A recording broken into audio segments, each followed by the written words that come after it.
మార్గాలని మన దగ్గరికి తీసుకొచ్చిన వాళ్ళకి మన్ని భగవంతుడి వైపుకి నడిపిస్తూ మనం అనుకుంటాం మనమే నడుస్తున్నాం అని అనుకుంటాం. కానీ మనకి భగవంతుడు అనేక రూపాలలో అనేక ఆలోచనల ద్వారా మనని నడిపిస్తున్నారు. మరి ఇలాంటి హృదయాలన్నిటికీ కూడా ధన్యవాదాలు తెలియజేద్దాం మనం కరతలాల ధ్వనులతో.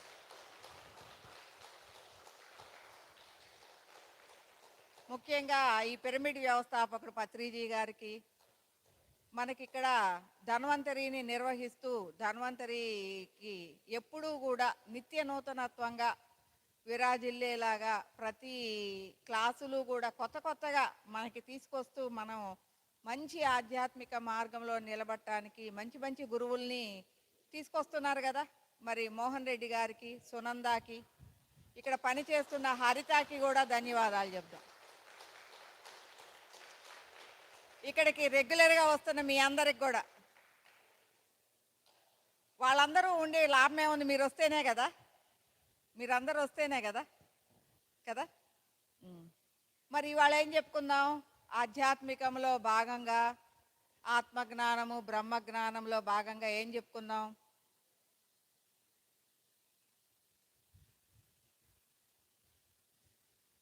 మిమ్మల్ని మీరు తెలుసుకునే దానిలో ఒక మేడం అడిగారు, భయరాహిత్యము అనే దాని గురించి చెప్పండి. భయము లేని విధంగా ఎలా ఉండవచ్చు, భయరాహిత్యము అంటే భయం లేని విధంగా. దానికంటే ముందు మనం ఎలా ఉన్నాం. నిన్న ఒక మేడం అడిగారు కదా, ఆత్మ అంటే ఏంటి అడిగారు.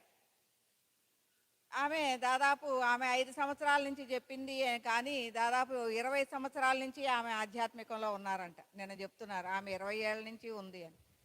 కానీ అప్పటి నుంచి ఉన్నప్పుడు మనము ఆత్మ అంటే ఏంటో కూడా తెలియకుండా ప్రయాణం చేస్తున్నాము అంటే నిజంగా అసలు ఏం నేర్చుకుంటున్నాము అనేది మనం కరెక్ట్గా, ఇదిగో నేను ఇవాళ ఇది నేర్చుకున్నాను, ఇది నాలో ఉంది, ఇలా ఉన్నాను. ఈ ఆధ్యాత్మికానికి పిల్లవాడిని స్కూల్కి పంపిస్తాం, ఫీజులు కడుతున్నాం, స్కూల్కి పంపిస్తాం. ఏం నేర్చుకున్నాడో ఎప్పటికప్పుడు పరీక్షలు పెడుతున్నారా? మనం కూడా చెక్ చేసుకుంటున్నామా పిల్లవాడిని? ఈ స్కూల్లో బాగా చెప్తున్నారు, బాగా మార్కులు వస్తున్నాయి, బాగా గ్రహిస్తున్నాడు అనేది మనం గ్రహిస్తున్నాం కదా. అందువల్లనే ఆ స్కూల్లోకి పంపిస్తున్నాం, లేదంటే స్కూల్ మార్పిచ్చేస్తాం. మరి మీరందరూ వాళ్ళందరినీ పంపించి ఇక్కడికి వచ్చి కూర్చొని ఏం నేర్చుకుంటున్నారు?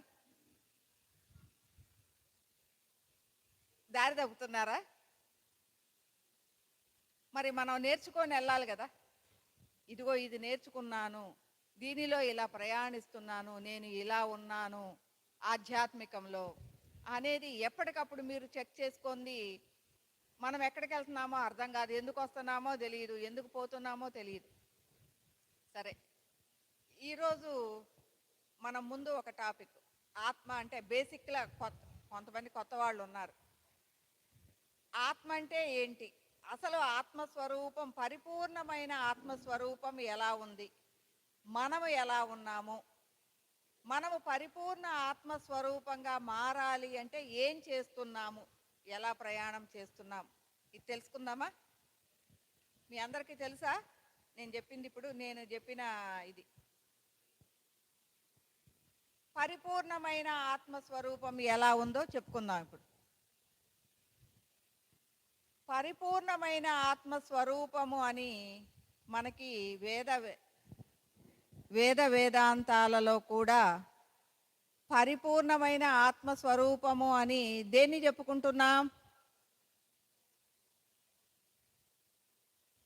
ఆత్మస్వరూపము సమస్తములో వ్యాపించి ఉంది, బ్రహ్మాండమైన దివ్య తేజస్సు కలిగి ఉంది. ఎలాంటి తేజస్సు అంటే అది దేదీప్యమానమైన తేజస్సు. ఎలా ఉంది ఆ తేజస్సు? 1,00,000 సూర్యుల ప్రకాశంగా ఉంది.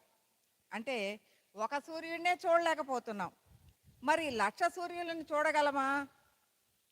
చూడలేం కదా. మరి అంత ప్రకాశంగా ఉంటే ఒక సూర్యుడికే అబ్బో మండిపోతుంది, బయటికి వెళ్ళలేకపోతున్నాం మనం అని అనుకుంటున్నాం కదా. మరి 1,00,000 సూర్యుల ప్రకాశంగా ఉంది అంటే మనం బయటికి వెళ్ళగలమా? వెళ్తామా? వెళ్ళలేం కదా. మరి ఎలా ఉందంట, లక్ష చంద్రుల యొక్క చల్లదనంగా ఉంది. లక్ష చంద్రుల ఆ సూర్యకాంతి ఎలా ఉంది, ఆ ప్రకాశము లక్ష చంద్రుల చల్లదనంగా ఉంది. ఇది ఎంత ఉందో అది అంతే ఉంది చల్లదనం. ఇప్పుడు పగలు సూర్యుడిని చూస్తున్నాము, సాయంత్రం అయ్యేసరికి పౌర్ణమి అనుకోండి, ఇక్కడ మనకి తెలియదు టౌన్లో. ఏదైనా దూరంగా లైట్లు లేని ప్రాంతానికి వెళ్ళి చక్కగా మనము కొంచెం ఊరికి దూరంగా వెళ్ళినప్పుడు చంద్రుని యొక్క ప్రకాశము, ఆ ప్రకాశం వెన్నెల యొక్క చల్లదనము, వెన్నెల యొక్క ఆహ్లాదము, ఆనందము అనేది మీరు ఎప్పుడైనా అనుభవించారా? ఉం? పల్లెటూర్లు కానీ అలా వెళ్ళినప్పుడు బయట మంచం వేసుకొని పడుకొని ఉంటే ఆ ఆనందం, ఎన్నో నక్షత్రాలు కనపడతాయి. మామూలుగా మనకి ఇక్కడ నక్షత్రాలు కనపడుతున్నాయా? చాలా తక్కువ. అక్కడ మామూలుగా ఏ లైటు లేనప్పుడు మనం చాలా దూరం, అంటే లైటింగ్కి ఉన్న, అంటే సిటీకి దూరంగా వెళ్ళినప్పుడు మీకు అసలు ఇసుక ఎట్లా ఉంటుందో అట్లా ఉంటాయి నక్షత్రాలు, అంత ఎక్కువగా ఉంటాయి. మళ్ళీ మనం లైటింగ్కి వచ్చేసరికి తగ్గిపోతూ ఉంటుంది, లైటింగ్లోకి వచ్చేసరికి. మరి ఈ చంద్రకాంతిని మనము ఈ పౌర్ణమి దినాలలో కానీ ఊరికి దూరంగా దర్శించినప్పుడు వెన్నెల హాయిగా ఉంటుంది, చల్లగా ఉంటుంది, ఆనందంగా ఉంటుంది, ఆహ్లాదంగా ఉంటుంది కదా. మరి అలాగే ఈ లక్ష చంద్రుల కాంతి, వెలుగు, చల్లదనం ఎలా ఉందంటే ఆత్మస్వరూపంలో ఆహ్లాదంగా, ఆనందంగా, ప్రశాంతంగా, నిర్మలంగా ఉందంట. ఇది ప్రకాశమై ఉంది, ఇది చల్లదనమై ఉంది. ఎందుకు వచ్చింది ఈ చల్లదనము? ఈ ఆత్మస్వరూపంలో ప్రకాశం ఉంది, మరి ఇందులో చల్లదనం కూడా ఉంది అని చెప్తున్నారు. మీరందరూ ఇక్కడికి వచ్చి కూర్చున్నారు, నేను ఆత్మజ్ఞానము చెప్తున్నాను అని మీరందరూ వచ్చి కూర్చున్నారు. వచ్చి కూర్చున్నప్పుడు మీరందరూ కూడా తల మీద చేయి పెట్టుకోండి. మీ తల మీద మామూలుగా ఊరికే అలా పెట్టుకోండి. చల్లగా ఉందా, వేడిగా ఉందా? చల్లగా ఉందా? ఎందుకుంది? ఇంతకుముందు నా క్లాసు కాకుండా వేరే క్లాసులు ఉంటాయి, అంటే ఈ ప్రాపంచికంగా ఉన్న విషయాలని చెప్తూ క్లాసులు ఉంటాయి. మరి ఆ క్లాసులప్పుడు చేయి పెట్టుకోండి, ఇలాగే చేయి పెట్టుకోండి, అప్పుడు మీకు తెలుస్తుంది వేడిగా ఉంటుంది. ఇప్పుడు నేనేమన్నా నీళ్లు చల్లానా మీకు? మరి ఎందుకు చల్లగా ఉంది? నేను ఎప్పుడైతే ఈ ఆత్మజ్ఞానాన్ని బిగించేస్తూ ఉన్నానో మీ లోపల ఉన్న జ్ఞానము అనేది చైతన్యవంతమవుతుంది. మీ లోపల ఉన్న జ్ఞానం, నేను చెప్పాను కదా, నేను మీకు చెప్పటం లేదు, మీ దేహాలకు చెప్పటం లేదు, మీ ఆత్మస్వరూపానికి నేను చెప్తున్నాను అని చెప్తున్నాను. కానీ మీకు అది అర్థమైనా అర్థం కాకపోయినా ఒకనాటికి అర్థమవుతుంది. ఎప్పుడైతే నేను మీ ఆత్మస్వరూపానికి మీ సహస్రారం ద్వారా ఈ జ్ఞానాన్ని అందిస్తూ ఉన్నానో మీ ఆత్మస్వరూపంలో ఉన్న జ్ఞానము చైతన్యవంతమవుతూ ఉంటుంది. ఎప్పుడైతే అది చైతన్యవంతం అవుతుందో మీ దేహము చల్లబడుతూ ఉంటుంది. మీ సహస్రారం దగ్గర నుంచి లోపలికి మూలాధారం వరకు కూడా ఆత్మజ్ఞానం వింటూ ఉంటే చల్లగా ఉంటుంది. ఎందుకు అంటే పైనుంచి కిందకి జ్ఞానము చైతన్యవంతం అవుతూ ఉంటుంది, నీలో ఉన్న ప్రకాశంలో ఉన్న జ్ఞానం. అలాగే సమస్తములో ఉన్న ప్రకాశములో ఉన్న ఆ చల్లటి వెలుగులు ఏమై ఉన్నాయి? జ్ఞానమై ఉంది. అర్థమైందా? సమస్త ఆత్మస్వరూపము ఎలా ఉంది? సమస్తము ప్రకాశతుల్యంగా, లక్ష సూర్యులు అంటారు కొంతమంది, 1000 సూర్యులు అంటారు కొంతమంది, 100 సూర్యులు అంటారు. వీటికి ఎవరిష్టం వాళ్ళది. ఎందుకంటే మంచి గొప్ప వెలుగు అని చెప్పటానికి మీరు అంటారు, మేడం వాళ్ళెవరో 100 సూర్యులే అని చెప్పారు అని చెప్తారు.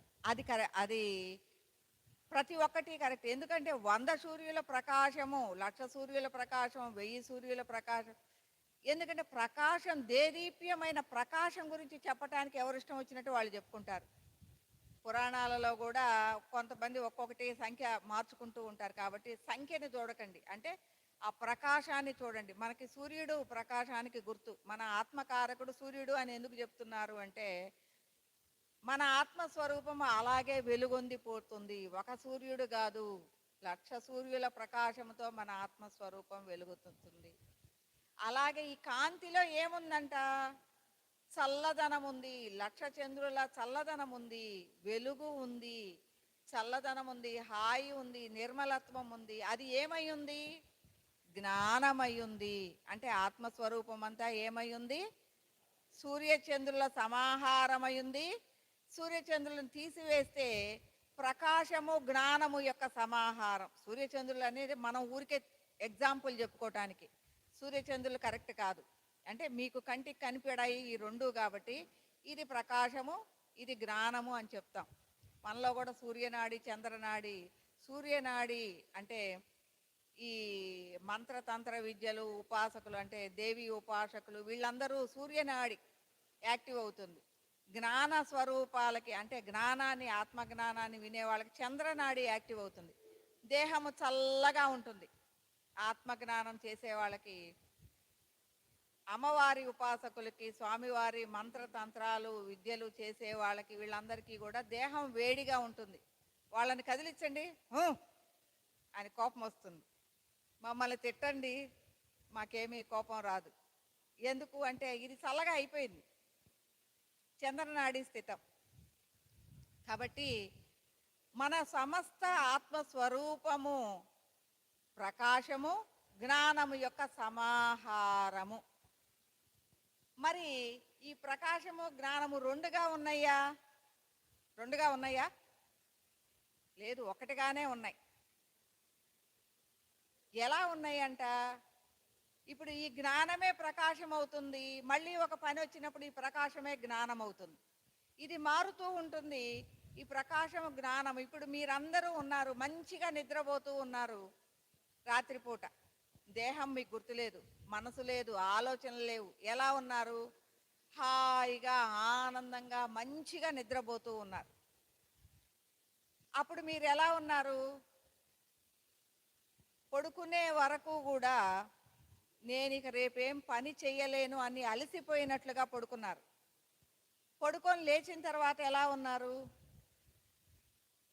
ఒక హాయిగా శక్తివంతంగా. పొద్దున్నే లేచేటప్పుడు ఎలా ఉంటుంది? మంచి నిద్రపోయిన తర్వాత, నిన్న రాత్రి నేను రేపు ఉదయం లేవలేను, నా వల్ల కాదు అని అనుకున్న మనము మళ్ళీ ఏంది అప్పుడే నిద్రపోతున్నారా? ఒకసారి క్లాప్స్ కొట్టండి.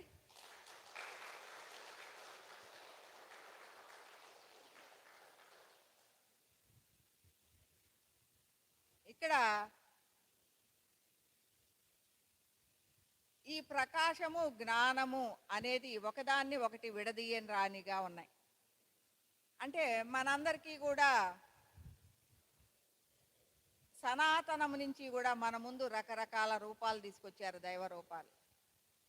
ఎందుకు అంటే మనమేమో దైవాన్ని రూపాలను చూడగానే చకచకా పటాలు కట్టారు, ఆ రూపాలను పెట్టగానే దేవుడు అని మనం పూజలు చేస్తున్నాం. వాళ్ళేం చెప్పారు అంటే ఉన్నదాన్ని మీకు విపులీకరించడం కోసం అనేక రూపాలను సృష్టించాము అంటున్నారు. అర్ధనారీశ్వరులు. ఇప్పుడు ఏం చెప్తున్నాం? ప్రకాశము, జ్ఞానము రెండు ఒకదాన్ని ఒకటి విడదీయటానికి వీలు లేకుండా ఉన్నాయి. రెండు ఒకటి ఒకటిగా మారుతుంది, ఒకటి రెండుగా మారుతూ ఉంటుంది. జ్ఞానంగా మారి జ్ఞానంగా అన్నిటినీ నడిపిస్తూ ఉంటుంది. జ్ఞానంగా నడిపించిన తర్వాత అది ప్రకాశంగా మారుతుంది. ఇప్పుడు మనందరం పగలంతా అనేక ఆలోచనలతో అనేక పనులు చేస్తూ ఉంటాం. అక్కడున్న దాన్ని మరలా మనలోకి తీసుకొచ్చి చెప్తున్నాను, ఎందుకంటే బాగా వివరంగా పట్టుకుంటారు. ఒకసారి నా దగ్గర విన్నారు అంటే మర్చిపోలేరు. అక్కడ ఏముందో ఇక్కడ కూడా అదే ఉంది. ఇక్కడ మీకు చెప్పినప్పుడు అర్థమవుతుంది. ఇప్పుడు మీరు పగలంతా అనేక ఆలోచనలు చేసి అలసిపోతూ ఉన్నారు. అలసిపోయినప్పుడు, మంచి నిద్రపోయినప్పుడు మొత్తం నీలో ఉన్న ఆలోచనలు, మనసు ఇవన్నీ కూడా లయమైపోయినాయి. లయమైపోయి ఏమైంది? జ్ఞానంగా మారినాయి. ఈ జ్ఞానం ఏమైంది? ప్రకాశంగా మారింది. ప్రకాశంగా మారి ఏమైంది? విశ్వశక్తితో నీలో ఉన్న జీవాత్మ నీ వెలుపల ఉన్న పరమాత్మతో ఏకీకృతమైంది. అప్పుడు నువ్వేమయ్యావు? మంచి నిద్రపోతున్నప్పుడు, ఆలోచనలు లేని నిద్రపోతున్నప్పుడు నీవే పరమాత్మవి. రమణ మహర్షి గారు చెప్తూ ఉంటారు, అసలైన నీవు ఎప్పుడు ఉంటావు అంటే నువ్వు నిద్రపోయేటప్పుడు. నువ్వు నిద్రపోయేటప్పుడు అసలు నీవు, లేచిన తర్వాత మాయ నీవు అని చెప్తాడు. ఉన్నది మాయే, లేచిన తర్వాత ఉన్నది మాయే, చూసేదంతా మాయ. అసలైన నీవు ఎలా ఉన్నావు, నువ్వు నిద్రించేటప్పుడు ఎలా ఉన్నావో అది నీవుగా ఉన్నావు అని చెప్తాడు కదా. కాబట్టి ఇక్కడ మనం నిద్రించేటప్పుడు విశ్వశక్తి మనలోకి పరిపూర్ణంగా రావటం మూలంగా తెల్లారి మనం లేచేసరికి హాయిగా ఏవైతే కోల్పోయామో అవన్నీ మనం రిసీవ్ చేసుకుంటాం. రిసీవ్ చేసుకున్నప్పుడు ఉదయం ఎలా ఉంటుంది? బాగా ఆరోగ్యంగా, హాయిగా, ఆనందంగా మరలా ఆ రోజు పనులన్నీ చేయడానికి రెడీ అయిపోతాం. బాగా రికవర్ అయ్యాం, రాత్రి మంచి నిద్రపోయాం కాబట్టి అనుకుంటాం. అలాగే సమస్తంలో కూడా ప్రకాశంగా ఉన్నది శివం అని చెప్పుకుంటూ ఉన్నాం. కథలని మనకి శివలింగాల రూపంలో చూపిస్తారు. మరి ఇలా కదలకుండా ఉన్న దాన్ని మనం నిద్రించేటప్పుడు కూడా మనం శివం అనొచ్చు. ఎప్పుడైతే మనలో అవసరానికి తగ్గ కదలిక, పొద్దున్నే లేచిన తర్వాత అంతే పడుకుంటారా? పడుకుంటారా? లేస్తున్నారు. లేచి ఏం చేస్తారు? లేచే ముందే ఏమొస్తుంది? లేవాలి అంటే ఏం రావాలి? ఆలోచనలు. మీ మనసు యాక్టివ్ అవుతుంది. లేవాలి, నిద్ర లేవాలి అంటే మనసు యాక్టివ్ అవుతుంది, ఆలోచనలు యాక్టివ్ అవుతున్నాయి. ఆలోచనలు ఏం తీసుకొస్తాయి? ఇవాళ ఏమేం పనులు చేయాలి, ఇవాళ ఏమేం పనులు పెట్టుకున్నామో, మనమేం పెట్టుకున్నామో, మరి మన చుట్టూ వాళ్ళందరూ మన మీద ఏం ఆలోచనలు పెట్టుకున్నారో కదా. మన చుట్టూ వాళ్ళందరూ కూడా ఏం ఆలోచనలు పెట్టుకున్నారు? ఇప్పుడు నేను చెప్తున్నాను, నేను చెప్తూ మీ ఆలోచన టకామని తీసుకొని తన ఆలోచన గురించి చెప్పుకొచ్చాను. మరి అలాగే మన ఇంట్లో వాళ్ళందరూ ఎన్ని ఆలోచనలు ఉన్నాయో అవి మన మీద పని చేస్తాయి, మనకు తెలియకపోవచ్చు. అలాగే మన మీద దృష్టి పెట్టిన వాళ్ళ ఆలోచనలు కూడా మన మీద పనిచేస్తాయి. ఇవన్నీ మనకు తెలియదు, కానీ మన మీద దృష్టి పెట్టిన వాళ్ళవి కూడా మన మీద పని చేస్తాయి. అదిగాక మనము ఇంకా ఎవరికైనా, ఇప్పుడు మీ ఫ్రెండ్స్ ఎవరో అనుకుంటూ ఉన్నారు, మా అబ్బాయిని ఇక్కడ చేర్చాలి, అది తెలిసిన వాళ్ళు ఎవరు నాకు తెలియదే అని అనుకుంటూ ఉన్నారు. మీ ఫ్రెండ్ వాళ్ళ అబ్బాయిని అక్కడ చేర్చాలి అన్న ఆలోచన మీకు లేదు. వినిపిస్తుందిగా? మీకు లేదు. కానీ అతని ఆలోచన మీ లోపల స్పందనగా వచ్చింది. మీరు వెంటనే అతనికి కాల్ చేస్తారు, లేదు వాళ్ళ ఇంటి వైపు వెళ్తారు, లేదు వాళ్ళకి ఆ ఆలోచన అందిస్తారు. ఎందుకంటే ఆయనేమి మీకు చెప్పలేదు, కానీ మీరు మామూలుగా చేసినట్లు చేస్తారు. అంటే మీ మీద ఎన్ని ప్రభావాలు పనిచేస్తున్నాయి. ఒక్కోసారి మామూలుగా ఉండే టకామని ఫోన్ చేస్తాం. ఎందుకు చేస్తాం? వీళ్ళందరూ అంటారు, మేము అనుకున్నామో లేదో ఫోన్ చేసావమ్మా మాకు అంటారు. ఎందుకు అంటే వాళ్ళు అనుకున్నది నాకు తెలుస్తుంది, నాలో స్పందనగా వచ్చేస్తుంది, దాన్ని గ్రహించే స్థితి నాకుంది, దాన్ని గుర్తించగలను. కానీ మనం ఆధ్యాత్మికంలోకి రాకపోయినా ఇవన్నీ ఉన్నాయి, అవన్నీయే మన్ని నడిపిస్తూ ఉన్నాయి. అలాగే సమస్త ఆత్మస్వరూపములో కూడా ఈ జ్ఞానము అనేది చైతన్యాత్మకమయ్యి, జ్ఞానము అనేది చైతన్యాత్మకంగా అంటే ఒక రూపంగా. మరి జ్ఞానం అనేది ఇప్పుడు మీరు చేసే పనులలో అనేక రూపాలు ఏర్పడతాయా లేవా? మీ ఆలోచనలో అనేక రూపాలు ఏర్పడతాయా లేవా? ఒక కాఫీ కలుపుకోవాలి, మీకు మీలో కాఫీకి సంబంధించిన జ్ఞానం ఉంది కదా. మరి లేదు, అన్నం వండుకునే జ్ఞానం ఉంది. నేను ఇప్పుడు కాఫీ తాగాలి అన్న ఆలోచన వచ్చింది, అన్నం వండుకునే జ్ఞానం యాక్టివ్ అయింది అనుకోండి, అన్నం వండుతావా, కాఫీ కలుపుతావా? కాఫీ కలపాలన్న ఆలోచన అన్నం వండేసింది, ఏమైంది? మైండ్ పోయింది. కాఫీ కలపాలన్న జ్ఞానము అనేది చైతన్యమైనప్పుడు కరెక్ట్గా కాఫీ కలిపి సృష్టి, కాఫీ అనే ఆలోచన సృష్టి, కాఫీ అనేది స్థితి, ఒక రూపం వచ్చేసింది. తాగుతున్నాం, తాగిన తర్వాత అది మనకు శక్తినిచ్చింది, లయం. దాని ద్వారా మనం కొంత పని చేయగలుగుతున్నాం. ఒక ఆలోచన, ఒక ప్రకాశములో నుంచి జ్ఞానం యాక్టివ్ అయింది.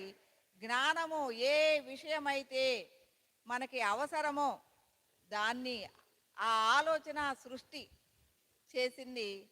ఆ ఆలోచన సృష్టి స్థితి పొందింది. స్థితి కూడా, అది కూడా లయం అయిపోయింది. ఇక్కడ ఏమైంది? కాఫీ అనే ఆలోచన వచ్చింది, స్థితి పొందింది, లయం అయిపోయింది. ఇక ఆ కాఫీ అనే ఆలోచన అయిపోయింది, తీసేసాం. లయం అయిపోయింది, తీసేసాం.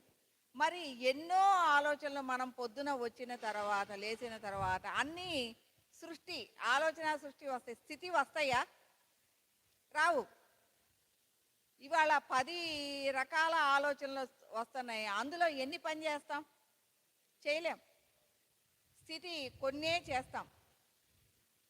లేదు అంటే ఆలోచన రావటం, లయం చెందటం, పని జరగకుండానే లయం చెందిపోతుంది. ఇక ఆలోచన లేదు, ఆ పని చేయలేం మనం. పని చేస్తే కదా స్థితి వచ్చేది కదా. అలాగే సమస్తములో ఉన్న ఆ భగవత్ స్వరూపము, నువ్వు ఎలా ఉన్నావో సమస్తములో ఉన్న ఆ భగవత్ స్వరూపము కూడా అలాంటి ఆలోచన కలిగే ఉంటుంది. అంటే ఇక్కడేమో మన కుటుంబం కోసం మనం చేస్తున్నాం, మన చుట్టూ ఉన్నవాళ్ళు. అక్కడ సమస్తం యొక్క స్పందన, ఇప్పుడు నువ్వు నేను కాదు, ఈ సమస్తములో కూడా అనేక మంది ఆలోచనలు. ఇక్కడ మనకి తెలిసినంత వరకు పాంచభౌతిక దేహాలనే మనం చూస్తూ ఉంటాం. కానీ ఈ పాంచభౌతిక దేహాలు కాదు, అనేక స్వరూపాలు, ఆత్మస్వరూపాలు కూడా. దేహాలు లేని స్వరూపాలు లేవా? సమస్తంలో అయ్యే ఎక్కువ ఉంటాయి. దేహం, జగత్తు అనేది చాలా చిన్నది ఈ ఆత్మస్వరూపంలో. ఈ సమస్తములో ఉన్న ఆత్మస్వరూపాల యొక్క స్పందనకు అనుగుణంగా ఆత్మస్వరూపం ప్రతిస్పందిస్తూ ఉంటుంది. దానినే సమస్తములో సృష్టి, స్థితి, లయలు చైతన్యాత్మకంగా, జ్ఞానము చైతన్యం అవుతుంది. దానిని, ఆ చైతన్య స్వరూపాన్ని ఏమన్నారు? లలితా పరమేశ్వరి అన్నారు. లలితా పరమేశ్వరి అని ఎవరంటారు? సమస్తములో ఉన్న చైతన్యాన్ని, నీలో ఉన్న జ్ఞానము చైతన్యం అవటం, అందరిలో ఉన్న జ్ఞానం చైతన్యవంతం అవటం, సర్వములో ఉన్న చైతన్యాత్మక శక్తిని లలితా పరమేశ్వరి అన్నారు. అవునా? మనకి తెలుసు కదా లలిత చైతన్య స్వరూపిణి అని. తెలుసా లేదా? మరి అప్పటి కాలంలో వేద విద్యను అభ్యసించిన వాళ్ళు మనకి ఇవన్నీ చెప్పారు. మనం ఏం చేసాము? ఆ బొమ్మలను తీసుకొచ్చి బొట్లు పెట్టి దీపాలు వెలిగించి పూజలు చేస్తూ మనం చేస్తూ ఉన్నాం. అంటే ఎప్పటికైనా వాటి మీద దృష్టి పెట్టి పూజ చేసేప్పుడు తానేనైన స్థితిలో అది మనం అవుతాం. అదేమి తప్పు కాదు, కానీ దానికి చాలా టైం పడుతుంది. దాన్నే విద్యని, ఆత్మ విద్యని అభ్యసించినట్లయితే అది ఎందుకు సృష్టించబడింది అనేది మనకు తెలుస్తుంది. అలాగా సమస్తములో కూడా ఈ సృష్టి, స్థితి, లయలు మనకి ఈ సమస్త చైతన్యం నుంచి పంచబ్రహ్మలు ఉద్భవించినాయి అని చెప్తాం. మీకు తెలుసా పంచబ్రహ్మలు అనేవి? విన్నారా? పంచబ్రహ్మాసన స్థిత లలితా స్వరూపిణి, లలితా పరాభట్టారిక అంటారు కదా. పంచ బ్రహ్మాసన స్థిత అంటే పంచబ్రహ్మలు ఆసనముగా కలిగినది అని. ఈమెంది ఆత్మజ్ఞానాన్ని చెప్తానని లలిత విద్య చెప్తుంది ఏంటా అని అనుకుంటున్నారా? శ్రీ విద్య నేను చెప్పాను. ఏదైతే లలిత సహస్రనామములో రహస్య విద్య అయ్యిందో అదే శ్రీ విద్య, అదే ఆత్మ విద్య. దాన్ని చేసేవాళ్ళు ఉపాసన చేసిన వాళ్ళ లోపల వాళ్ళకి తెలియకుండా యాక్టివ్ అయ్యేది ఆత్మస్థితి.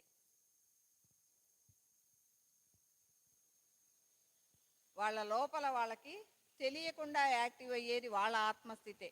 ఇది వేరు అది వేరు అని ఎప్పుడూ అనుకోకండి. నువ్వు ధ్యానం చేసినా ఒకటే, నీ ధ్యానము మనసులో ఆలోచనలు పెరుగుతూ ఉన్నప్పుడు ఏదైనా ఒక మంత్రోపాసన చేస్తూ ఉంటే నీ ఆలోచనలన్నీ తగ్గిపోతాయి. మంత్ర ఉపాసన చేస్తే ఆలోచనలు కట్టడి చేయొచ్చు. శ్రీరామానో హనుమాననో శ్రీ లేదంటే గురు, మా వాళ్ళనైతే గురుచరణం చేయమని చెప్తా.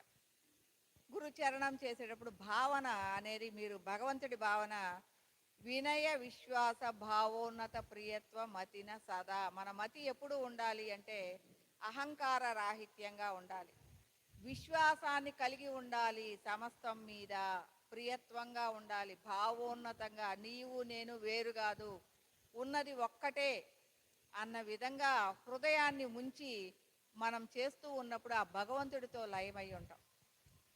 ఇక్కడ పంచబ్రహ్మాసన స్థిత సమస్త చైతన్య స్వరూపిణి. పంచబ్రహ్మలు అంటే ఎవరినంటాం? ఏం వసుంధర?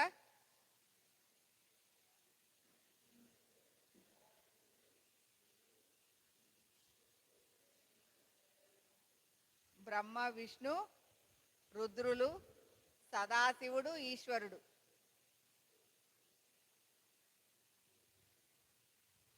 ఇవన్నీ ఎక్కడున్నాయి? ఆమె యొక్క ఆసనంలో 4 కాళ్ళుగా నలుగురు ఉన్నారు. ఈ కూర్చునే ఒకటి వచ్చి సదాశివుడయ్యాడు. మీరు ఆ బొమ్మ చూసారా? లలితా పరమేశ్వరి పరిపూర్ణ రూపాన్ని. రూపాలు కూడా కనిపిస్తాయి మనకి. ప్రతి ఒక్కటి బాగా గమనించండి. మీరేమి దేనికి వ్యతిరేకం కాదు. వ్యతిరేకిస్తే మనం ఏమవుతాం? పరిపూర్ణం అవ్వలేం. ప్రతిదాన్ని రిసీవ్ చేసుకోవాల్సిందే.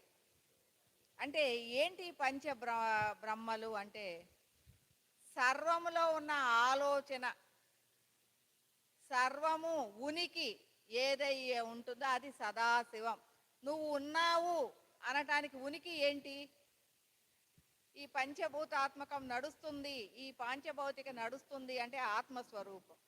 ఏదైతే ఆత్మస్వరూపం ఉందో అది మనని నడిపిస్తూ ఉంది. నువ్వు ఉన్నావు కదా.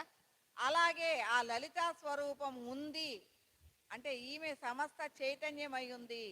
ఈమెకి 4 పాదాలు పంచబ్రహ్మలై ఉన్నాయి. అంటే ఆమె ఏమై ఉంది? సర్వదా సమంగా సమస్తాన్ని ఆక్రమించి ఉంది.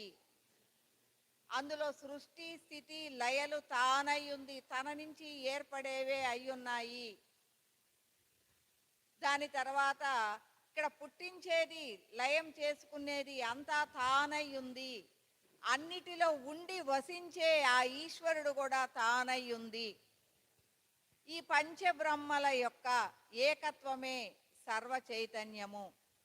అంటే ఈ పంచబ్రహ్మలు కూడా తానే అయ్యుంది. ఇప్పుడు నేనున్నాను, నా యొక్క ఆలోచన స్థితి సృష్టి బ్రహ్మ అని చెప్తున్నాం. ఇప్పుడు నాలో ఒక ఆలోచన వచ్చింది, అది బ్రహ్మ. ఇప్పుడు నేను ఎప్పుడైతే ఈ ఆలోచనని ఒక రూపాన్ని తీసుకొచ్చానో, ఇప్పుడు కాఫీ ఆలోచన వచ్చింది, కాఫీకి రూపం వచ్చింది, ఇదేంటి? విష్ణువు. మరి తాగేసాం, అయిపోయింది, శక్తి వచ్చింది, అక్కడ రుద్రుడు. మరి ఇంతటి ఆలోచన నాకు రావటానికి నాలో ఆ జ్ఞానము, దేనికి దానికి సపరేట్ జ్ఞానం ఉంది. అన్నమానికి, కూరలకి, బయట పనులు చేయడానికి బ్రహ్మ జ్ఞానం, దేనికి దానికి సపరేట్ జ్ఞానం ఉంది నాకు.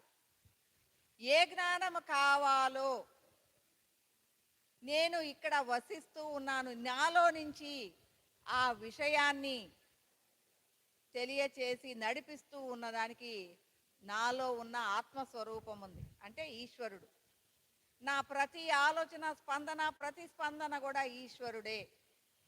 మరి ఈ ఈశ్వరుడు ఉండటానికి, ఈ పంచభూతాలు ఏర్పడటానికి భూమి, అగ్ని, వాయువు, ఇవన్నీ చెప్పుకుంటాం కదా, నీరు. మరి ఈ 4 ఉండాలి అంటే ఆకాశం ఉండాలి కదా, నువ్వు అనేది ఉండాలి కదా. నీ ఆలోచన ఉంటేనే ఇవన్నీ ఏర్పడుతున్నాయి, నీకు దేహం వస్తుంది. అలాగే ఆ శివం అనేది ఉన్నప్పుడు, సదాశివం సదా ఆవరించి ఉన్న ఆ నిశ్చలత్వం ఉన్నప్పుడే ఈ నాలుగు ఏర్పడతాయి. అంటే ఆ ప్రకాశ స్థితి ఉన్నప్పుడే ఈ నాలుగు ఆ ప్రకాశ స్థితి నుంచి ఏర్పడతాయి. అందువలన ఈ స్థిరత్వము, సదాశివం అనేది స్థిరత్వము, ఆ నాలుగు కాళ్ళు అనేది నిలబడటానికి, అంటే ఈ సమస్తములో నేను పని చేయటానికి కావలసిన 4 పిల్లర్స్. నిద్ర లేచిన నేనేమవ్వాలి? మళ్ళీ పడుకోవాలా? ఎన్నాళ్ళు పడుకుంటాం అట్లా? నాకు ఇంకేం పని లేదు, ఒక ఆలోచన లేదు అన్నప్పుడు పడుకుంటాం. కానీ ఆలోచన లేకుండా మరి తినేటప్పటికైనా లేవాలిగా. తినాలి అన్న ఆలోచన వస్తుంది, ఆకలి అవుతుంది. ఆకలైంది అన్నది ఆలోచన వస్తేనే కదా తెలిసేది. ఆకలైతే ఏం చేయాలి? ఏదో ఒకటి తినాలి.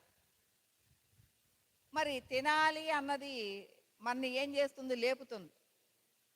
ఆ ఆహారం దగ్గరికి తీసుకెళ్తుంది, ఆహారాన్ని భుజిస్తుంది, దాన్ని జీర్ణం చేసుకుంటుంది, దాని ద్వారా శక్తి వస్తుంది, దాని ద్వారా మన పనులు మనం చేసుకుంటాం. అలాగే ఈ సమస్తములో కూడా ఇక్కడ మనము ఒక్కళ్ళ యొక్క ఆలోచన తీసుకుంటూ ఉన్నాం. కరెంటు పోతే మనకేం ఇబ్బంది లేదు.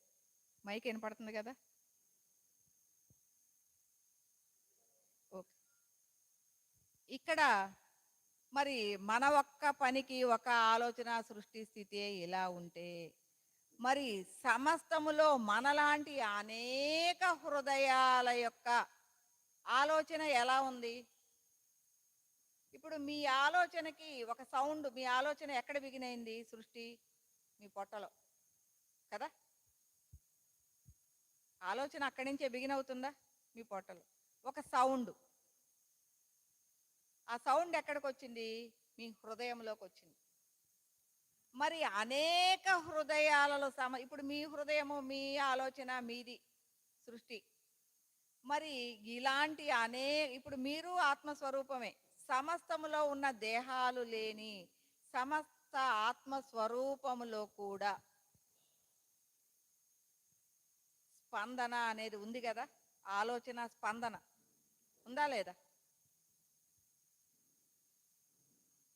నీ ఆలోచనకి ఒక స్పందన ఉంది, దానికి ఒక సౌండ్ ఉంది అనేది నీకు తెలియదు.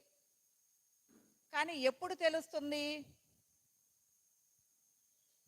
ఇక్కడ ఒక 1000 మంది ఉన్నారు. 1000 మంది ఉన్న తర్వాత తలుపులేసాం. ఎంత వద్దనుకున్నా ఒక సౌండ్ ఉంటుందా లేదా? అంటే ఎవరైనా కదిలితే కాదు. లోపల ఉచ్ఛ్వాస నిశ్వాసాలు అవ్వచ్చు, లేదు అంటే వాటికి కంటే కూడా లోపల ఉన్న ఆలోచన సౌండ్, ఆలోచన సృష్టి కూడా ఒక సౌండ్ అవుతుంది. మరి సమస్తములో ఉన్న అనేక హృదయాలలో ఉన్న ఒకసారి వచ్చే స్పందన ఎలా ఉంటుంది అంటే అది ఓంకారం అవుతుంది. ఆ శబ్దము, ఆ సృష్టికి ముందు ఉన్న శబ్దము, నువ్వు ఏదైతే ఆలోచన చేస్తావో ఆ శబ్దము ద్వారా మనకి వినిపించదు. సమస్తములో ఉన్న స్వరూపాలలో ఆ స్పందన యొక్క శబ్దాన్ని గనక వింటే అన్నిటినీ కలిపి ఓంకారము, ప్రణవనాదము, అనేక హృదయాల యొక్క కలయికే ప్రణవం. ఈ ప్రణవములో సృష్టి యొక్క శబ్దమే ఓంకారం అవుతుంది. ఈ సృష్టిలో మనం లేమా? ఉన్నామా లేమా? ఉన్నాం కదా. ఉన్నాం కాబట్టి మనలో కూడా ఆ సృష్టి స్థితి లయలు ఉన్నట్లే కదా, మనం కూడా ఆ శబ్దంలో భాగమై ఉన్నాము. ఎప్పుడైతే నువ్వు మంచి ఆధ్యాత్మికం చేస్తూ ఉంటావో, అంటే మంచి ఆధ్యాత్మికము అంటే మీరందరూ అనుకుంటారు ఈ మంజులమ్మ చెప్పిందే మంచి ఆధ్యాత్మికం అని ఏమో చెప్పుకుంటుందేమో. కానీ నేను చెప్పేది ఏంటి అంటే మీ లోపలికి మీరు ప్రయాణించే ఆధ్యాత్మికాన్ని మనం ఎప్పుడైతే చేస్తామో మనలో నుంచి, మన హృదయంలో నుంచి ఓంకార శబ్దము అనేది వినిపిస్తుంది. అంటే ఎక్కడ అంటే ఈ ఈ యొక్క హృదయం యొక్క ఓంకార శబ్దమే వినపడుతుందా అంటే కాదు. సమస్తములో ఉన్న ప్రణవములో ఉన్న ఓంకార శబ్దము అంటే మన హృదయము కూడా ప్రణవంతో ఏకీకృతంగా ఉంటుంది. కాబట్టి ఆ ఓంకార శబ్దాన్ని మనం వినవచ్చు. మరి ఈ సమస్తములో ఉన్న ఆత్మస్వరూపము అనేది మరి అనేక స్వరూపాలు, ఈ జ్ఞానము అనేది వచ్చాం కదా, జ్ఞానములోనే పంచబ్రహ్మలు, సృష్టి స్థితి లయలులో అన్నీ కలిసి ఉన్నాయి అని చెప్పుకున్నాం. మరి వీటన్నిటి యొక్క అవగాహన, ఒక పని చేస్తే ఏమొస్తుంది? ఒక అవగాహన వస్తుంది. ఒక బ్యాంకుకి వెళ్ళాం, బ్యాంకులో లోన్ తెచ్చుకోవాలి. ఇంతవరకు నేను ఎప్పుడూ లోన్ తీసుకోలేదు. ఇప్పుడు బ్యాంకుకి వెళ్ళి లోన్ తెచ్చుకోవాలి అంటే బ్యాంకుకి వెళ్ళాను. ఆయన అన్నాడు, 2 ఫోటోలు తెచ్చుకో, ఈ ఆధార్ కార్డు తెచ్చుకో, ఇంకో లైసెన్స్ తెచ్చుకో, నీకు ఈ అకౌంట్ ఓపెన్ చేయి, ఇది చేయి, ఇది చేయి, నీకు కావాల్సిన షూరిటీలు తెచ్చుకో అని అన్నీ చెప్పాడు. ఇంటికి వచ్చాను, మళ్ళీ అవన్నీ తీసుకొని వెళ్ళాను. మళ్ళీ అక్కడికి వెళ్ళిన తర్వాత ఆయన ఇక్కడిక్కడ సంతకాలు అన్నాడు, అది అన్నాడు, ఇది అన్నాడు, నీ షూరిటీ చాలలేదన్నాడు. ఇట్లాంటివన్నీ చెప్పిన తర్వాత 4-5 సార్లు తిరిగిన తర్వాత లోన్ వచ్చింది. ఇది అయిపోయింది. మరలా ఈసారి లోన్ కావాలంటే ఆయన దగ్గరికి వెళ్ళి అన్నీ అడిగి ఏమేం కావాలో అని అడుగుతామా? ఎందుకు అడగం? ఆ లోను అనే దాని మీద ఒక అవగాహన వచ్చేసింది. మనకి ఏమేం కావాలి, ఏమేం తీసుకెళ్ళాలి, అనుభవ జ్ఞానం వచ్చింది. ఆయన 3 సార్లు 4 సార్లు తిప్పకుండానే మనం అవన్నీ పోగేసుకొని వెళ్ళిపోయాం. అంటే అలాగే అనేక పనులతో అనేక అవగాహన జ్ఞానాలు నీలో ఉన్నాయి. ఒకట, పుట్టినప్పటి నుంచి ఎన్నో ఉన్నాయి. మరి పుట్టినప్పటి నుంచి కాదు, మిమ్మల్ని షట్చక్ర విన్యాసం చేస్తే అనేక జన్మల నుంచి కూడా అనేక అనుభవ జ్ఞానాలు, అనేక రూపాలలో నువ్వు ఉన్నావా లేవా? ఈ సమస్త జీవరాశుల్లో అనేక రూపాలలో అనేక పనులు చేసి వచ్చావు. వాటన్నిటిలో ఉన్న అనుభవ జ్ఞానాలు కూడా నీలో ఉన్నాయి. ఒకసారి క్లాప్స్ కొట్టండి.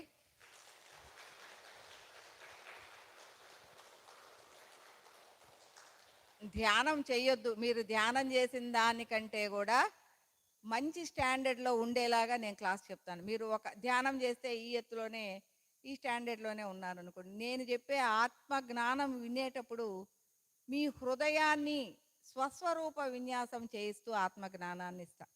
కాబట్టి మీరు ఎన్నాళ్ళు ధ్యానం చేసినా ఆ స్టాండర్డ్లో ఉండలేరు. కాబట్టి బాగా సబ్జెక్టు మీద దృష్టి పెట్టండి. మీకంటూ ఒక మంచి స్టాండర్డ్లో ఉన్న జ్ఞానాన్ని అందిస్తున్నాం కాబట్టి అక్కడ ఫ్లోట్ అవుతూ ఉంటుంది మీ హృదయం, మీ ఆత్మస్థితి. సరే, ఇంకొకసారి క్లాప్స్ కొట్టుకొని మళ్ళీ క్లాసులోకి వెళ్దాం.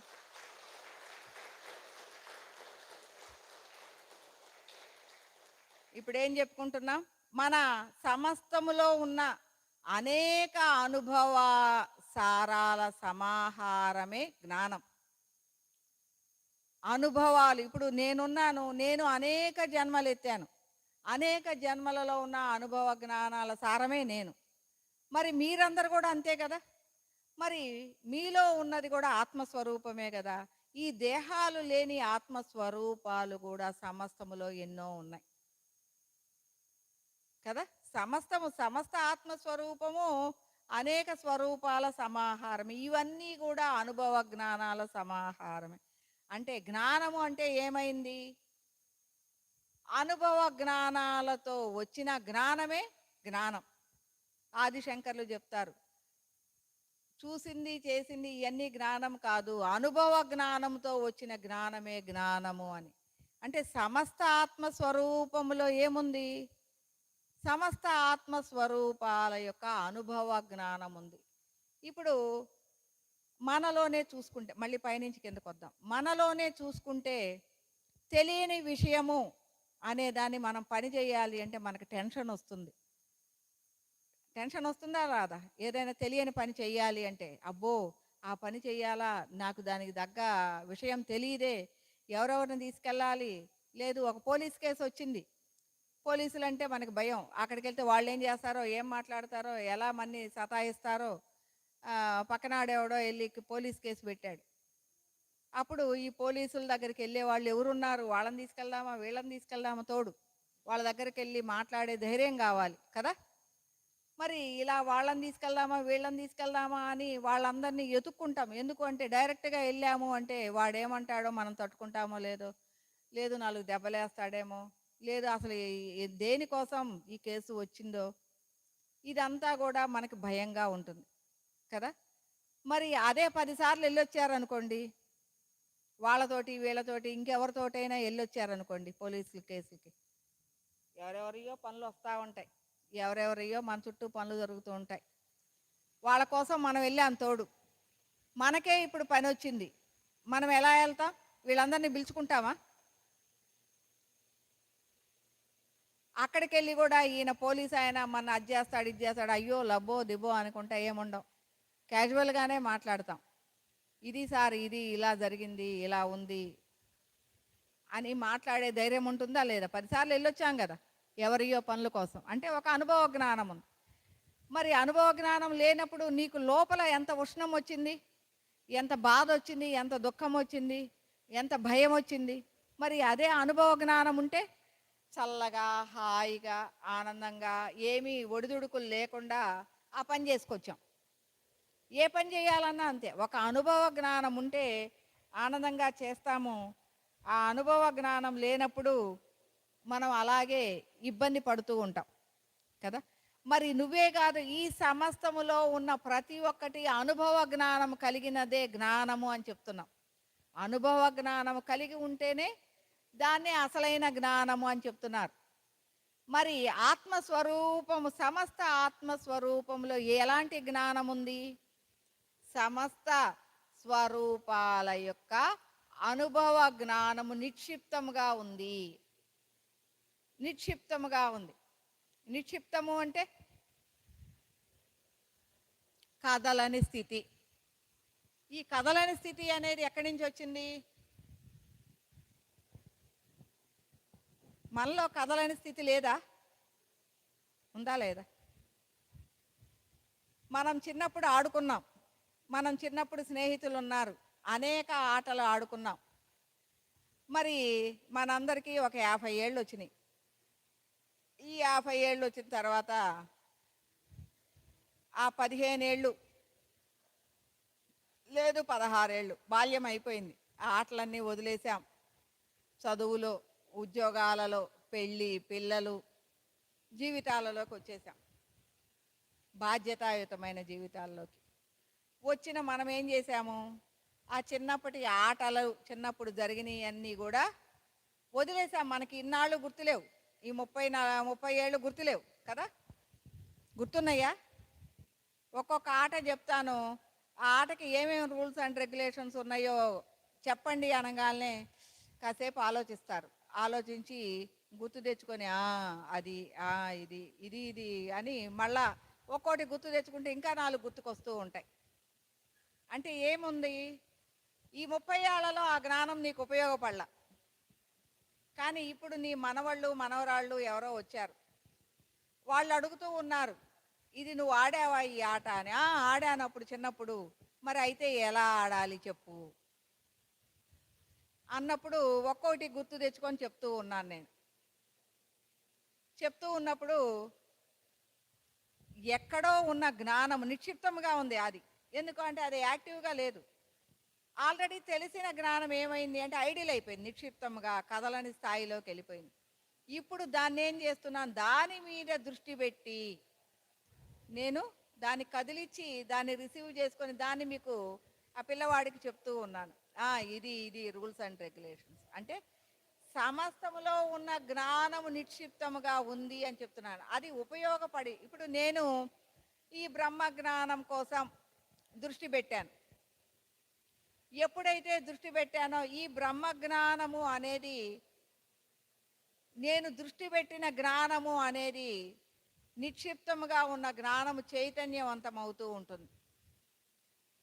నాలోకి నేను దృష్టి పెట్టినప్పుడు చిన్నప్పుడు ఆడుకున్న విషయాల రూల్స్ అండ్ రెగ్యులేషన్స్ కానీ, చిన్నప్పుడు మా చుట్టాలని పిల్లల్ని చూసినప్పుడు ఉన్న గుర్తులు కానీ ఇవన్నీ గుర్తుకొస్తున్నాయి. అలాగే సమస్తములో ఉన్న జ్ఞానము. ఒక కవి ఉన్నాడు. కవి ఏమయ్యాడు? ఒక 3 నెలలు వరుసగా కవితలు రాయి. నేను ఒక కవయిత్రిని అనుకోండి. నేనేం చెప్తున్నానంటే 3 నెలలు నేను కవితలు నేర్చుకుంటాను అని ఈ అబ్బాయి వచ్చాడు. వచ్చిన తర్వాత రాయి, ఇలా ఇలా రాయి అని ఒక 10 కవితలు ఇచ్చాను. రాస్తూ ఉన్నాడు. రాస్తూ ఉన్న తర్వాత ఇక తర్వాత తాను నేనిచ్చిన కవితలను బట్టి పదాలు మార్చుకొని రాశాడు కొన్నాళ్ళు. ఇంకొక నెల అయిన తర్వాత ఇంకా ఎన్నాళ్ళు ఈమె కవితలను పట్టుకొని పదాలు పట్టుకొని రాస్తాను, నా సొంతంగా నేను రాస్తాను అని తన ఆలోచనలు దాని మీద పెట్టాడు. ఇంకొక 2 నెలలైన ఒక 50 రాశాడు. 50 రాసిన తర్వాత తనకి దాని మీద ఒక స్థిరత్వం వచ్చింది. దాని మీద ఒక పట్టు బిగినయింది. ఓ ఇలా ఇలా ఇంకొక ఆలోచన చేసి ఆ ఆలోచన మీదే నిలబడి రాయాలి అనే ఒక స్థిరత్వం వచ్చింది. అలా స్థిరత్వం వచ్చి ఒక్కొక్క కవితని రాసుకుంటా పరిణతి చెంది ఉన్నావు. ఒక 6 నెలలు అయ్యేసరికి కొంత పరిణతి వచ్చేసింది. అంటే నీవు ఇండివిజువల్ అయిపోయావు, నాకు సంబంధం లేదు ఇంకా. నేను ముందు నేర్పేటప్పుడు మాత్రమే నాకు సంబంధం.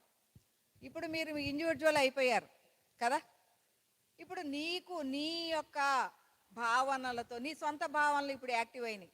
నీ భావనలతో, నీ ఆలోచనలతో, నీ సొంత కవిత నీకంటూ ఒక బాణి వచ్చేసింది. నువ్వు దేని గురించి లోపల కొంత ఉద్రేకమైన మనసు, ఒక ఉరవడి కలిగిన ఆలోచన కలిగి ఉందో దాని మీదకి నీ నీ యొక్క పందా మారిపోతుంది. నేను చెప్పింది పందా వేరే, నేర్పేటప్పుడు నాది. నేర్చుకున్న తర్వాత నీకంటూ ఒక పందా వస్తుంది. అంతే కదా. ఇప్పుడు ఎండమూరి వీరేంద్రనాథ్ ఒక రకమైన రచనలు చేస్తాడు. ఎద్దనపూడి సులోచనారాణి ఇంకొక రకమైన రచనలు చేస్తూ ఉంటుంది. పత్రిజీ గారు ఒక రకంగా జ్ఞానం చెప్తారు, నేను ఇంకొక రకంగా చెప్తాను, ఇంకొకళ్ళు ఇంకొక రకంగా చెప్తారు. జగ్గి వాసుదేవ్ గారు ఇంకొక రకంగా చెప్తారు. ఎవరి దృష్టి వాళ్ళదే. నా దృష్టి, నేను దేని మీద దృష్టి పెట్టి ప్రయాణం చేస్తున్నానో దాని గురించి చెప్పుకుంటా వెళ్తాను. అలాగే ఎవరైనా అంతే. నేను నేర్పేటప్పుడు వీళ్ళందరికీ కూడా ఆత్మజ్ఞానం నేర్పుతూ, నేను దేని మీద దృష్టి పెట్టి అయితే పోతూ ఉన్నానో దానికి వీళ్ళకి నేర్పుతాను. వీళ్ళకేం చెప్తాను అంటే, మీరు చెప్పుకుంటున్నారు కదా, నాతోటి మీకు సంబంధం లేదు. మీకు ఏదైతే అవగాహన అవుతుందో, మీరు అనుభూతి పొందుతున్నారో ఆ విధంగా మీరు ఆత్మజ్ఞానాన్ని మలుచుకొని మీ యొక్క అనుభవ జ్ఞానాల ద్వారా ఆత్మజ్ఞానాన్ని తయారు చేసుకొని మీరు ముందుకెళ్ళండి. మా గురువు గారు చెప్పినట్టు నేను చెప్పను. మా గురువు గారు కొన్ని క్లూస్, కొన్ని బేసిక్ పాయింట్స్ చెప్పారు. ఆ బేసిక్ పాయింట్స్ మొత్తం నేను ఒక పావు గంట కూడా క్లాస్ చెప్పడానికి రాదు.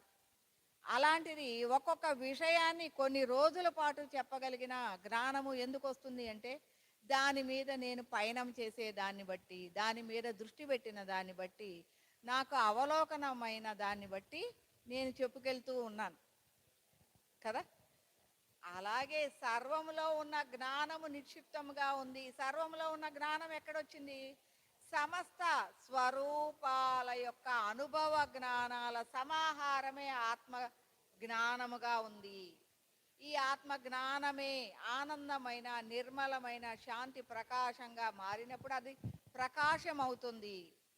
అది అవసరం అవగానే జ్ఞానం అవుతుంది. అంటే ఈ జ్ఞాన ప్రకాశంగా అది మారుతూనే ఉంటుంది. ఈ జ్ఞానము చైతన్యం అవుతుంది. ఈ చైతన్యము పంచ బ్రహ్మల సృష్టి అవుతుంది. పంచ అంటే సృష్టి, స్థితి, లయలు వీటి నుంచి జరుగుతూ ఉంటాయి. అనేక రూపాలు ఏర్పడుతూ ఉంటాయి. సమస్తములో అనేక రూపాల ద్వారా అనేక పనులు జరుగుతూ ఉంటుంది. దాన్నే బ్రహ్మ చైతన్య విన్యాసము అంటాం. అనేక రూపాలు, అనేక పనులు జరగటాన్ని బ్రహ్మ చైతన్య విన్యాసము అంటాం. అంటే ఈ పంచబ్రహ్మల నుంచి అనేక ఆలోచనలు, అనేక కారణాలతో అనేక రూపాలు ఏర్పడుతూ ఉంటాయి.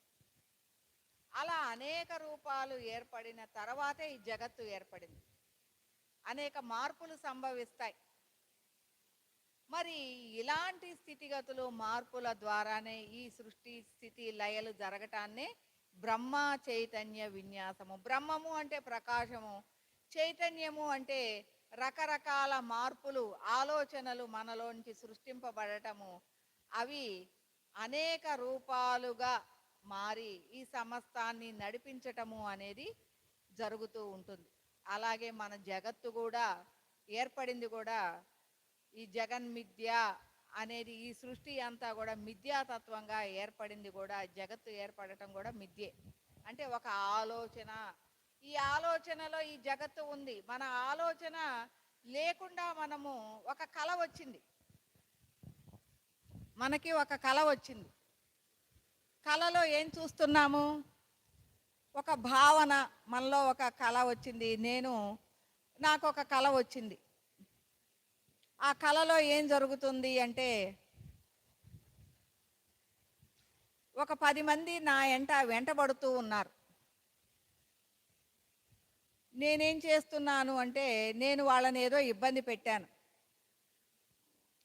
వాళ్ళందరూ నన్ను చంపటానికి కత్తులు, కటార్లు, గొడ్డళ్ళు వేసుకొని నా మీద వెంటబడుతూ ఉన్నారు. బాగుంది కదా కళ? బాగుందా లేదా? వెంటబడుతూ ఉంటే ఎలా ఉంటుంది కల్లో? చావు బతుకుల మీద పరుగులు తీస్తూ ఉంటాం. పరుగులు తీస్తామా లేదా? ఇదంతా ఎప్పుడైనా అనుభవించారా?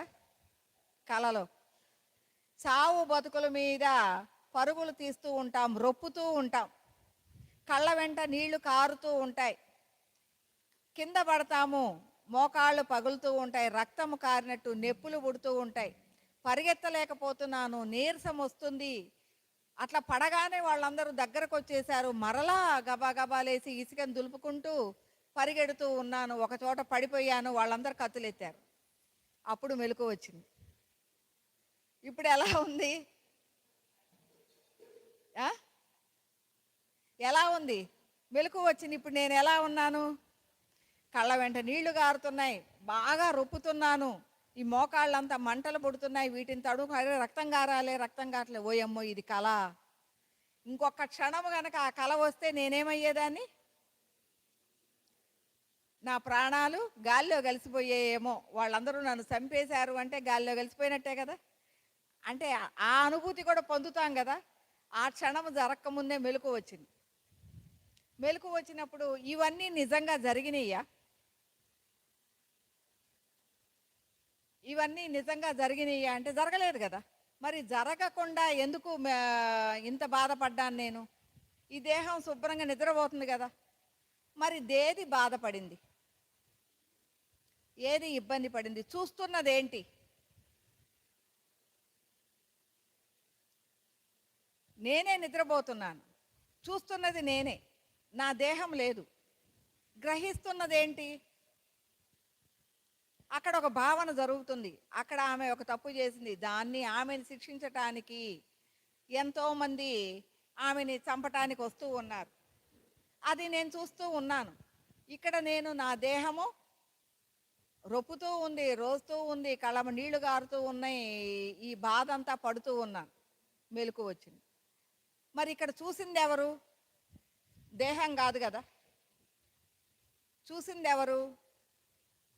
అక్కడ జరుగుతుంది. ఎక్కడ జరుగుతుంది? ఈ భావనంతా ఎక్కడ జరుగుతుంది? నాలోనే. చూస్తుంది ఎవరు? నేనే. నేను అంటే నా ఆత్మస్వరూపంలో ఉన్న ఎరుక. నేను గ్రహిస్తున్నాను. నేను అంటే ఏమయ్యాను? నా దేహం నిద్రపోతూ ఉంది, నేను లేను. ఈ దేహంతో ఉన్న నేను లేను. కానీ నా ఆత్మస్వరూపం ఎలా ఉంది? ఎరుకగానే దాన్ని గ్రహిస్తుంది, ఆ భావనని, తనలో జరిగే భావనని. ఇప్పుడు మనమందరము కూడా ఆ కళలాగా ఉన్నాం. ఆ కళలో వాళ్ళందరూ అనుభూతి పొందుతున్నారా లేదా?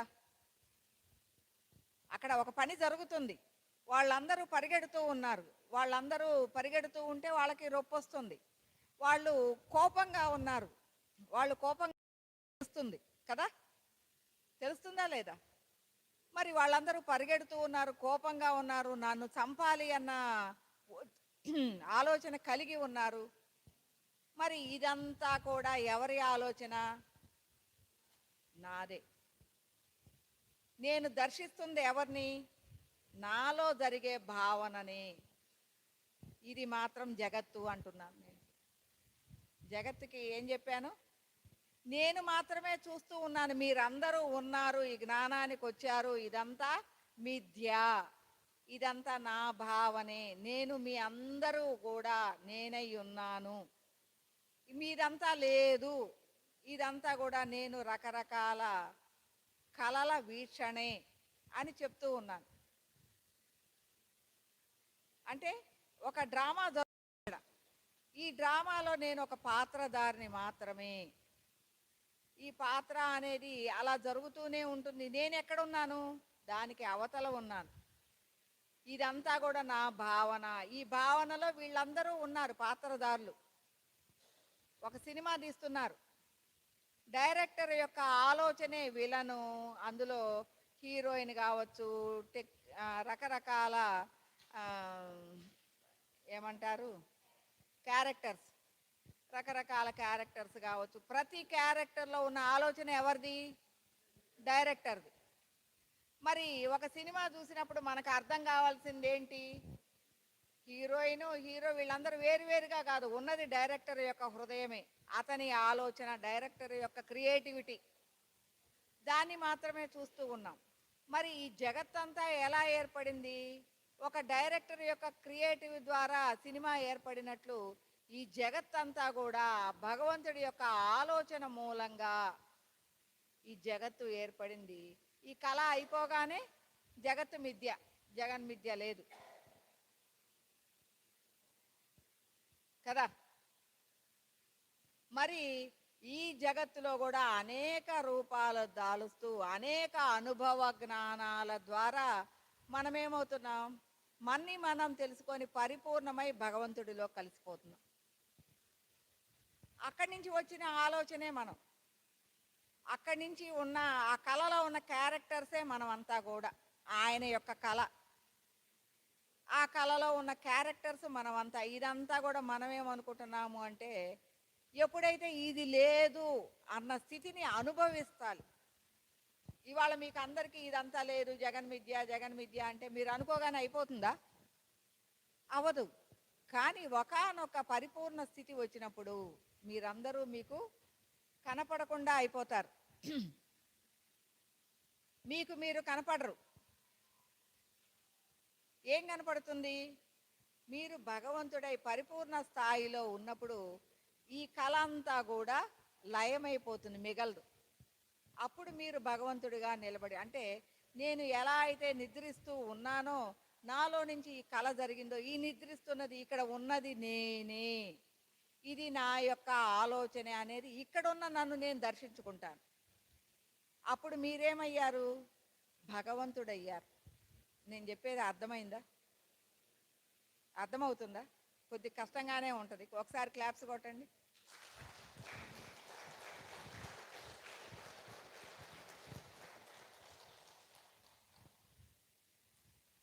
నా క్లాసులో ఉన్న వాళ్ళందరికీ అర్థమవుతుంది. ఎందుకు అంటే వాళ్ళ ఆయా స్థితిగతులన్నీ కూడా తెలుసుకొని అందులోకి ప్రయాణం చేసి అనుభవిస్తూనే ఉన్నారు. ఆ అనుభవం వచ్చినప్పుడు మీకు తెలుస్తూ ఉంటుంది, ఇది కాదు, ఇది లేనిది అని. మరి ఇప్పుడు ఈ సమస్త ఆత్మస్వరూపము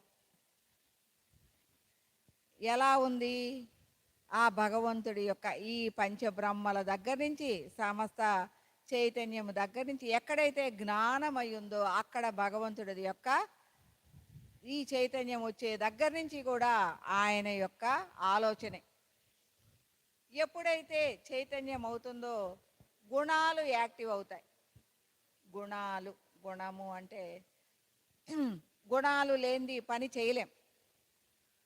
ఇప్పుడు నాకే గుణము లేదు, నేను ఒక బ్రహ్మజ్ఞానిని, నాకే గుణము లేదు అని నేను చెప్పాను అనుకోండి, అది నిజమేనా? గుణాతీతంగా ఉన్నాను నేను, అతీతంగానే ఉన్నాను, కానీ గుణము లేదు అని చెప్పటం లేదు. అతీతంగా అవన్నీ నాలోనే ఉన్నాయి, కానీ తమో గుణంగా నేనున్నాను. ఎలా? నా చుట్టూ అనేక పనులు ఉన్నాయి నా కోసం, నేను చేయాల్సినవి, నా బాధ్యతలు వదిలిపెడితే, ఇప్పుడు నా సంసారాన్ని వదిలిపెట్టేశాను, నా పిల్లకి పెళ్లి చేయటం వదిలిపెట్టేశాను, మా పిల్లల్ని సంరక్షించటం వదిలిపెట్టేశాను. అప్పుడేమవుతుంది? దేశదిమ్మరిగా తిరగాల్సి వచ్చింది. అప్పుడేమవుతుంది? నా బాధ్యతలు నేను వదిలేశాను కదా. మరి అలాంటి బాధ్యతల్ని వదిలేయటం ఈ ఈ యొక్క దీనిలో మనకంటూ బాధ్యతలు, ఈ జన్మలో మనకంటూ కొన్ని బాధ్యతలు ఉన్నాయి. దాన్ని వదిలేస్తే ఏమంటారు? దేశ దిమ్మరి జీవితం అంటారు. ఒకప్పుడు సన్యాసులకి విలువ ఉంది. ఈరోజు సన్యాసులకి పత్రిజీ గారు లాంటి గురువులు వచ్చిన తర్వాత ఈ సన్యాసత్వాల అవసరం లేదు, ఇళ్లలో ఉన్న వాళ్ళందరూ కూడా ఆధ్యాత్మికం చేయవచ్చు, ఇళ్లలో ఉన్న వాళ్ళందరూ కూడా గురువులుగా కావచ్చు, ఇళ్లలో ఉన్న వాళ్ళందరూ కూడా మాస్టర్లుగా కావచ్చు. దానికి ఎక్కడి నుంచో కూర్చొని తపస్సులు చేసి మేము ఇది గ్రహించాము, మేము ఇది చెప్పము. ఎలా ఉన్నారు ఇదివరకు గురువులు? ఎలా ఉన్నారు? రహస్యం. అమ్మో, నేను 4 మాటలు చెప్పాలి అంటే మీరు నాకు కాళ్ళు వత్తాలా, చేతులు వత్తాలా, నా ఇంట్లో పనులన్నీ చేయాలా, నాకు అన్నీ తెచ్చిపెట్టాలా, అంత సేవ చేయాలా. ఈరోజు కాసేపు వినండి, కాసేపు నా కోసం కూర్చోండి, నేను బాగా తెలుసుకున్నాను బ్రహ్మ విద్యని, నా కోసం కూర్చోండి, నేను చెప్తాను వినండి, మీరందరూ ఎదగొచ్చు అని నేను మిమ్మల్ని బతిలాడుకుంటున్నా. ఇదివరకు ఆ తపనతో ఎవరన్నా తపన వచ్చి, ఆధ్యాత్మిక తపన వచ్చి గురువుల్ని బతిలాడితే వాళ్ళ సేవ చేయటం తప్ప, ఎన్నో సంవత్సరాలు సేవ చేస్తే 4 మాటలు చెప్పేవాళ్ళని. నేను నిన్ను నమ్ముతున్నాను అని. మరి ఈరోజు ఇవాళ నా దగ్గర ఉన్న జ్ఞానం అంతా కూడా నేను బోధించేస్తాను, మీరు కూర్చోండి, నేను మిమ్మల్ని బాగా ఎదిగిస్తాను, మీరు ఇంకా నాకేమీ చేయక్కర్లేదు, నాది చెప్పేది వినండి, ఎదగండి అని నేను బతిలాడుకుంటూ ఉన్నాను. అంటే పరిస్థితి అంతా మారిపోయింది కదా. ఎందుకు అంటే ఓడలు బళ్ళు, బళ్ళు ఓడలు అవుతూ ఉంటాయి. మనమందరం కూడా సత్యయుగం వైపు ప్రయాణం చేస్తున్నాం, కలియుగం నుంచి. మరి ఈ సత్యయుగం వైపు ప్రయాణం చేస్తున్న మన హృదయాలన్నీ కూడా మరి ఎంతమంది గురువులు పని చేస్తే ఈ సత్యయుగం వైపు త్వరగా వెళ్ళొచ్చు? మరి చాలామంది పని చేయాలి. ఎంతమంది గురువులు ఉన్నారో అంతమంది శిష్యులు దొరకటం లేదు ఈ యుగానికి వచ్చేసరికి. ఇంతకుముందు గురువులు తక్కువ, శిష్యులు ఎక్కువ. ఇప్పుడు గురువులు ఎక్కువ, శిష్యులు తక్కువ కదా. దొరికిన వాళ్ళని దొరికినట్టు జాగ్రత్త నడవండి, జాగ్రత్త నడవండి అని పిల్లల్ని పెంచుకున్నట్టు పెంచుకుంటున్నాం. ఎందుకు అంటే కొన్నాళ్ళు ఆ చంటి పిల్లని జాగ్రత్తగా నడిపిస్తే తర్వాత తను చిన్నప్పుడు చేయబట్టుకుంటే అన్నీ ఏరుతూ ఉంటారు పిల్లలు నడుస్తూ కదా. అలాగే ఆత్మజ్ఞానులు కూడా మనం నడిపిస్తూ ఉంటే అన్నీ ఏరుకొస్తూ ఉంటారు. అక్కడ అది ఉంది, ఇక్కడ ఇది ఉంది, ఇక్కడ ఇది ఉంది, అది తీసుకొచ్చి నాకు చెప్తారు. అవన్నీ వద్దు, అవన్నీ వద్దు, ఇందులో కొద్దిగా తయారైన తర్వాత 1-2 సంవత్సరాలు తయారైన తర్వాత మీరు అవన్నీ పట్టుకొని చూడొచ్చు, అవన్నీ అవసరం లేదు అని తెలుసుద్ది. కిందకి దిగి ఆ చిన్నపిల్ల ఏరాల్సిన పని లేదు. నడక ప్రారంభం అయిన తర్వాత అవన్నీ పిచ్చికాయతాలు, అవన్నీ ఏరాల్సిన పని లేదు అనేది కొంత నడక వచ్చిన పిల్లకి అర్థమవుతుంది. అలాగే మనం కూడా ఒక ఆత్మజ్ఞానంలో ఒక స్టాండర్డ్కి వచ్చిన తర్వాత మిగిలిన విషయాలు ఏరుకోవాల్సిన పని లేదు అనేది కూడా అర్థమవుతుంది. ఎందుకంటే ఒక ఆత్మజ్ఞానిగా, బ్రహ్మజ్ఞానిగా ఉన్నప్పుడు సమస్త జ్ఞానాలు అందులో భాగాలే, సమస్తము అందులో భాగమే. అందువలన పరుగులన్నీ తగ్గిపోతాయి. ఇక్కడ నుంచే అన్నిటినీ కూడా అధ్యయనం చేయటం జరుగుతూ ఉంది. కొండ శిఖరం మీద కూర్చున్నారు, మీరు ఏ వైపు తిరిగినా అన్ని వైపులా కింద దాకా కనపడుతుందిగా. అన్ని వైపులా ఎవరెవరు వస్తున్నారు, శిఖరాన్ని ఎన్ని తాళ్ళు వేసుకొని ఎక్కుతున్నారు, ఎలా ఎక్కుతున్నారు, ఎలా వస్తున్నారు, అందరి వైపు అందరినీ మనం చూడవచ్చు కొండ శిఖరం మీద కూర్చుంటే. మరి కింద ఉన్నాం అనుకోండి, మన పక్కన ఉన్నాడు కూడా మనకి కనపడ్డు. కొండ ఎక్కుతూ ఉన్నాం, అవతల ఎక్కుతున్నారు, అటు ఎక్కుతున్నారు, అటు ఎక్కుతున్నారు, అటు ఎక్కుతున్నారు. ఎవడన్నా కనపడితే మనకి దగ్గరలో ఉన్నాడు కనపడతాడు. వాళ్ళు ఆ మార్గంలో ఎక్కుతున్నారు, అక్కడ కొంచెం స్లోప్ ఎక్కువ అంట, ఎక్కువ నిటారుగా లేదంట అని చెప్పుకుంటూ మనం కూడా ఎక్కుతా ఉంటాం, ఇద్దరు ముగ్గురం కలిసి కదా. ఆ కొండెక్కిన తర్వాత తెలుసుది ఏ పక్కన తక్కువగా ఉందో. వెంకటేశ్వర స్వామి కొండ ఎక్కుతారు కదా, ఇటు గుండెక్కేవాళ్ళు అటు గుండెక్కేవాళ్ళు అటు గుండెక్కేవాళ్ళు, అటు చంద్రగిరి వైపు ఇలా ఉంటుందంట, ఈ వైపు ఇలా ఉంటుందంట అని చెప్పుకుంటూ ఉంటారు కదా. ఎక్కలేని వాళ్ళు అంటారు అనవసరంగా ఇటు ఎక్కాము అటు ఎక్కినా పోయేది అని తర్వాత చెప్పుకుంటూ ఉంటాం. అలాగే మనము కూడా ఈ ఆత్మ జ్ఞానములో కొంత ప్రయాణం చేసే వరకు అనేక విషయాలలో దృష్టి పెడుతూ ఉంటాం. కొంత దూరం ప్రయాణం చేసిన తర్వాత మీలో నిలకడ స్థితి వస్తుంది. అసలు ఆత్మ అంటే కూడా అవగాహన వస్తుంది. ఎప్పుడైతే ఆ అవగాహన వస్తుందో అప్పుడు పరుగులు తగ్గి నిశ్చలంగా ఉంటాం. మరి కాబట్టి ఈ సర్వములో ఉన్న ఆత్మ అనేది ఎలా ఉందంట, ఫస్ట్ ప్రకాశతుల్యంగా ఉంది, అది జ్ఞానమయంగా ఉంది. జ్ఞానం ఉండటం వలన చాలా చల్లదనంగా ఆత్మస్వరూపం మీలో బాగా ధ్యానం చేసినప్పుడు చల్లగా హాయిగా ఆనందంగా ఉంటుందా లేదా? ఎందుకు ఉంటుంది? ఎప్పుడైతే మంచి ధ్యానం మీరు చేశారో మీ ఆత్మస్వరూపంతో మీరు లయమయ్యారు. మీరు లయం అవ్వటం వలన ఆ ఆత్మస్థితి యొక్క ఆనందాన్ని మీరు అనుభవిస్తున్నారు. ఎవరిదో కాదు, మీదే. ఆ ఆనందాన్ని అనుభవించటం అనే దాన్ని మీరు ఆ అనుభూతి పొందినప్పుడు ఇవాళ హాయిగా ఉంది అనుకుంటున్నాం. మరి ఇలాగా ఉన్న మీ ఆత్మస్వరూపం సమస్తములో ఉన్న ఆత్మస్వరూపం ఎలా ఉంది?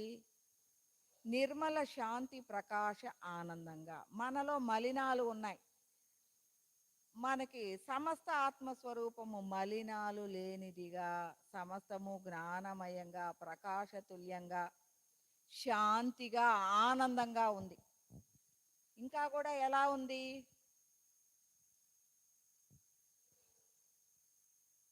స్వప్రకాశంగా ఉంది. స్వప్రకాశము అంటే స్వ అంటే నేను, ప్రకాశము అంటే జ్ఞానము.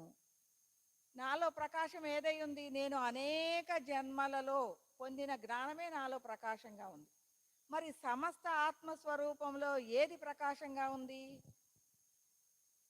సమస్త జ్ఞాన స్వరూపాలు ఆత్మస్వరూపాలు ఎన్ని ఉన్నాయో వాటన్నిటి యొక్క అనుభవ జ్ఞాన సారమే ఆత్మ ప్రకాశంగా ఉంది కదా. ఇప్పుడు నీవు నేను ఇలాంటి ఎన్ని స్వరూపాలు ఉన్నాయి సమస్తంలో మనం చెప్పలేం. మరి ఒక్కొక్క ఆలోచనకి ఎన్నో ఆత్మస్వరూపాలు ఉద్భవిస్తూ ఉంటాయి. మరి ఈ ఆత్మస్వరూపాల యొక్క అనుభవ జ్ఞానమే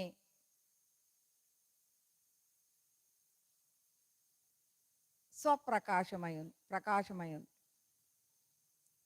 స్వ అంటే ఆత్మస్వరూపము. మరలా ఇక్కడ స్వ అంటే నేను. నా స్వప్రకాశం ఏదై ఉంది?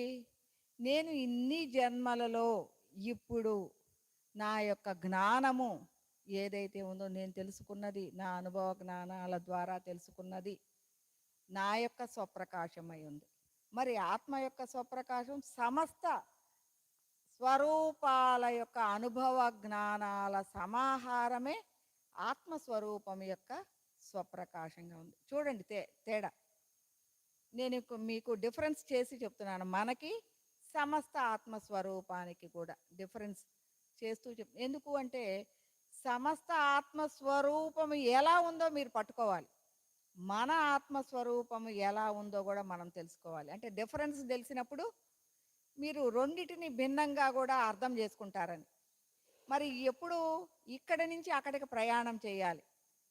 ఈ ఆత్మస్వరూపం ఎలా ఉంది, సమస్త ఆత్మస్వరూపం ఎలా ఉంది, ఇది నీకుగా నువ్వు తెలుసుకున్న పరిస్థితిలో నువ్వు ఇలా ఉన్నావు. మరి నువ్వు సమస్తం అయితే కదా పరిపూర్ణమయ్యేది. అందువలన సమస్తం యొక్క జ్ఞానాన్ని కూడా ఆత్మస్వరూపం యొక్క స్థితిని కూడా మీకు తెలియచేస్తూ ఉన్నాను. మరి స్వప్రకాశం అంటే అర్థమైంది కదా. ఇప్పుడు సర్వవ్యాపకం ఆత్మస్వరూపము సర్వము వ్యాపించి ఉంది. ఏమి వ్యాపించి ఉందంట సర్వములో? ఇప్పుడు నువ్వున్నావు. నీకు ఎంతవరకైతే తెలిసిందో, ఎంతవరకైతే అనుభవ జ్ఞానముందో అది నీ ప్రకాశము అని చెప్పాను. ఎంతవరకు నీ ప్రకాశము ఉందో అది నీ వ్యాపకత్వము అని చెప్తున్నాను. ఎంతవరకు ప్రకాశం ఉందో కొంచెం కష్టంగా ఉందా? ఒకసారి క్లాప్స్ కొట్టండి.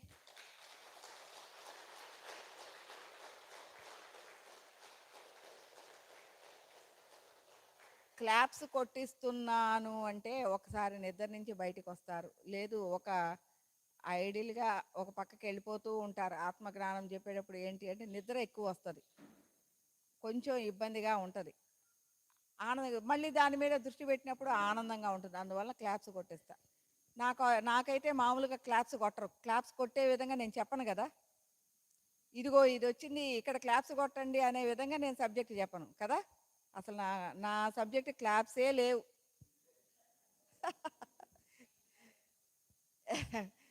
ఆ! ఎందుకంటే అవసరం లేదు. ఎక్కడ క్లాప్స్ కొట్టేటి ఇలా ఉంది, ఇలా ఉంది రెచ్చగొట్టను మిమ్మల్ని. రెచ్చగొడితే క్లాప్స్ వచ్చేస్తాయి. రెచ్చగొట్టే విధంగా ఉండదు. నేనేం చేస్తున్నా అంటే అదింపెడుతున్నాను మిమ్మల్ని. ఇలా ఉండండి, ఇలా ఉండండి, ఇలా ఉండండి అని.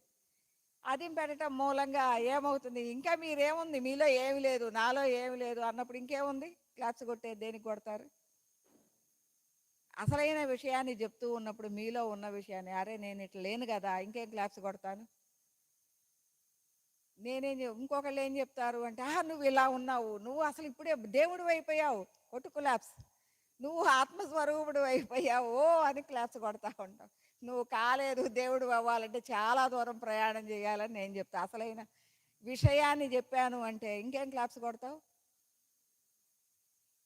అందువల్ల నిద్రపోయేటప్పుడు దృష్టి మారినప్పుడు క్లాప్స్ కొట్టిస్తూ ఉంటా.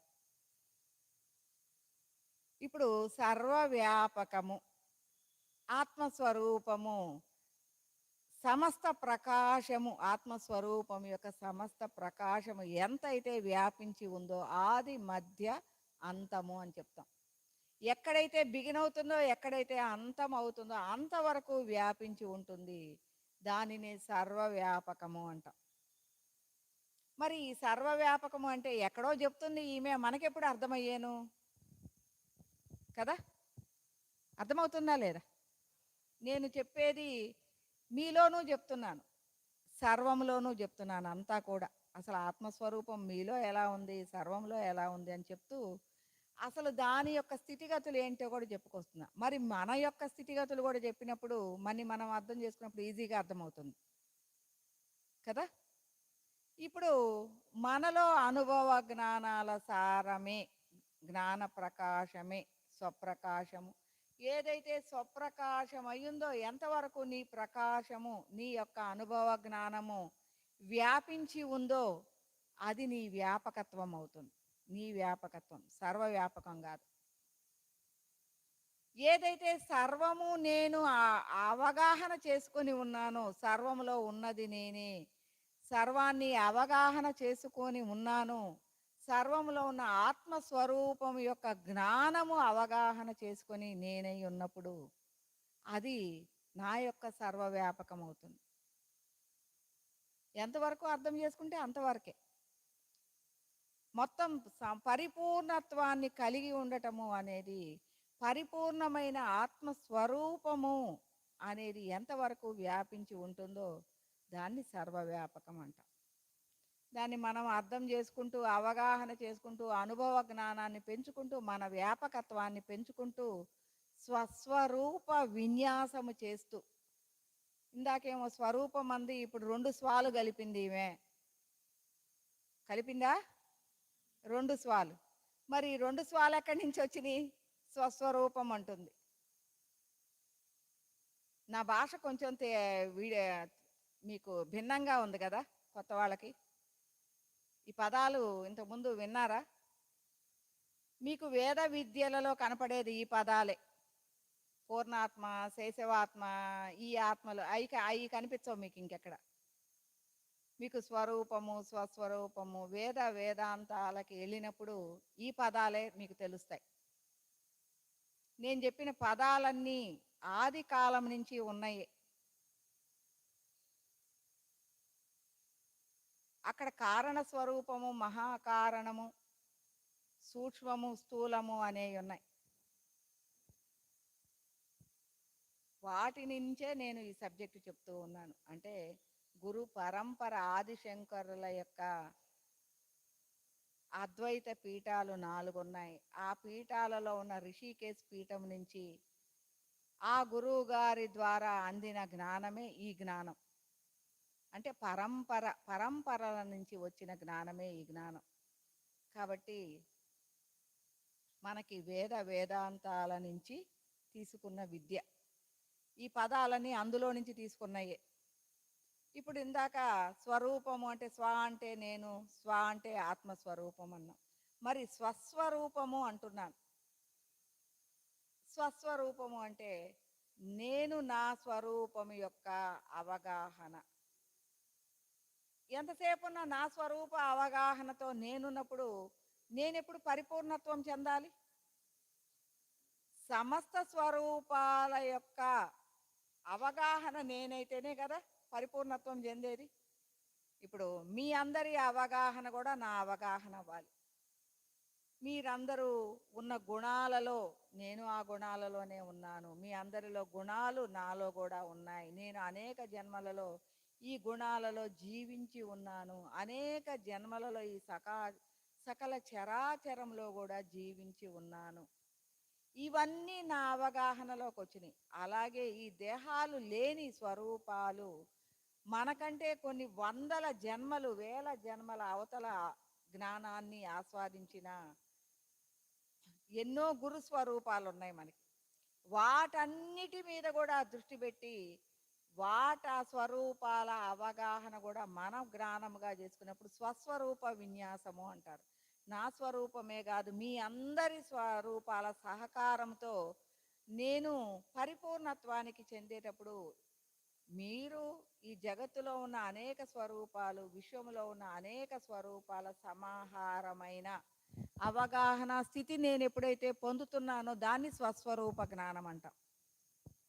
అప్పుడు మీకు పరిపూర్ణత్వము చెందటానికి, ఈ సర్వ వ్యాపకములో మీ వ్యాపకాన్ని పెంచుకోవటానికి, మీ ప్రకాశాన్ని పెంచుకోవటానికి, మీరు దాని మీద దృష్టి పెట్టి ఉండటానికి, అదే మీరై ఉండటానికి, ఉన్నది నేనే, చూస్తున్నది నేనే, చేస్తున్నది నేనే అనే విధంగా ఉండటమే సర్వవ్యాపకం.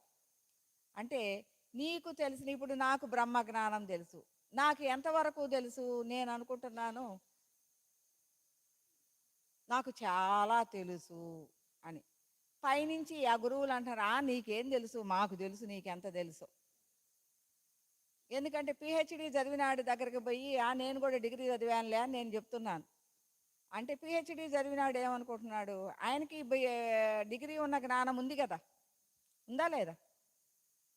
ఆయన అనుకుంటున్నాడు ఎంత దాకా చదివినా డిగ్రీ వరకే అని నాకు అర్థమవుతుందిలే అని అతను అంటున్నాడు.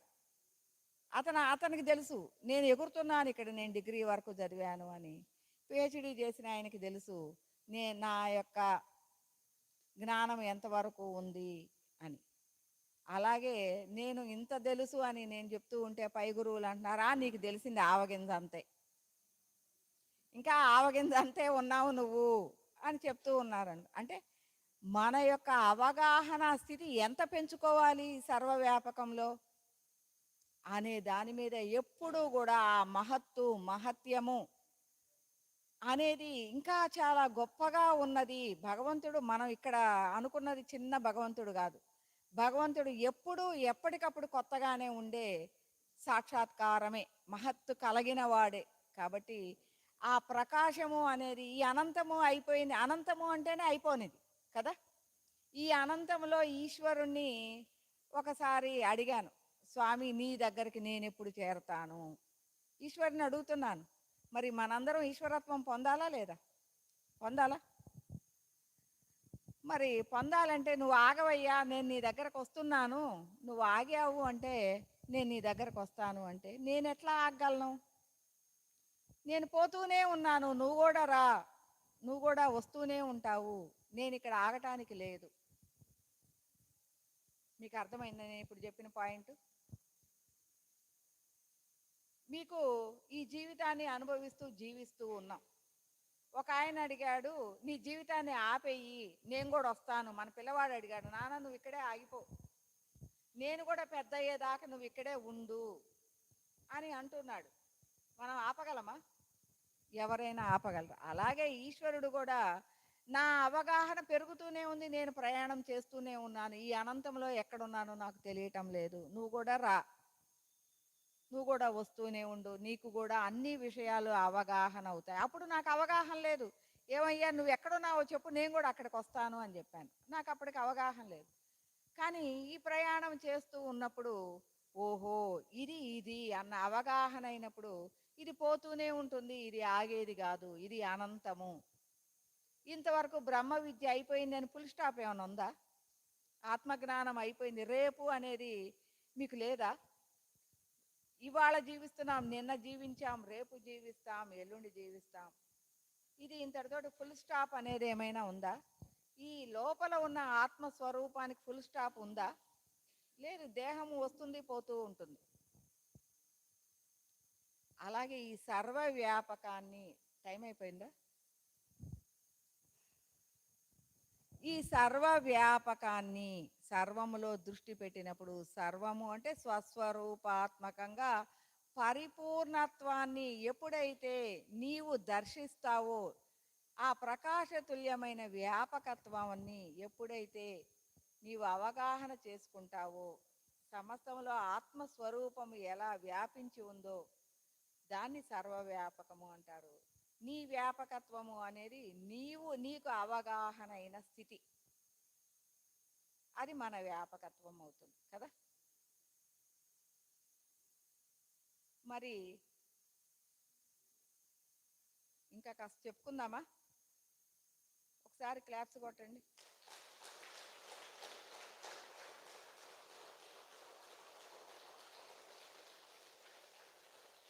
చెమట్లు పోస్తున్నాయి కదా అని బయటికి వెళ్తే ఇంకొద్దిగా పోస్తాయేమో కదా, దానికంటే ఇక్కడ కూర్చోవటమే బెటర్ ఏమో.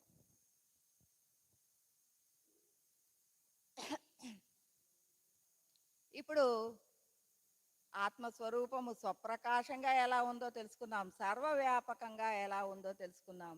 సర్వజ్ఞత, సర్వజ్ఞత అంటే సర్వంలో ఉన్న జ్ఞానము తానయ్యుంది. సర్వజ్ఞత, అహం బ్రహ్మస్మి, ప్రజ్ఞానం బ్రహ్మ, తత్వమసి, మమాత్మ సర్వభూతాత్మ అని చెప్పుకుంటూ ఉంటాం. ఏంటయ్యి? 4 మహావాక్యాలు. మరి ఎప్పుడు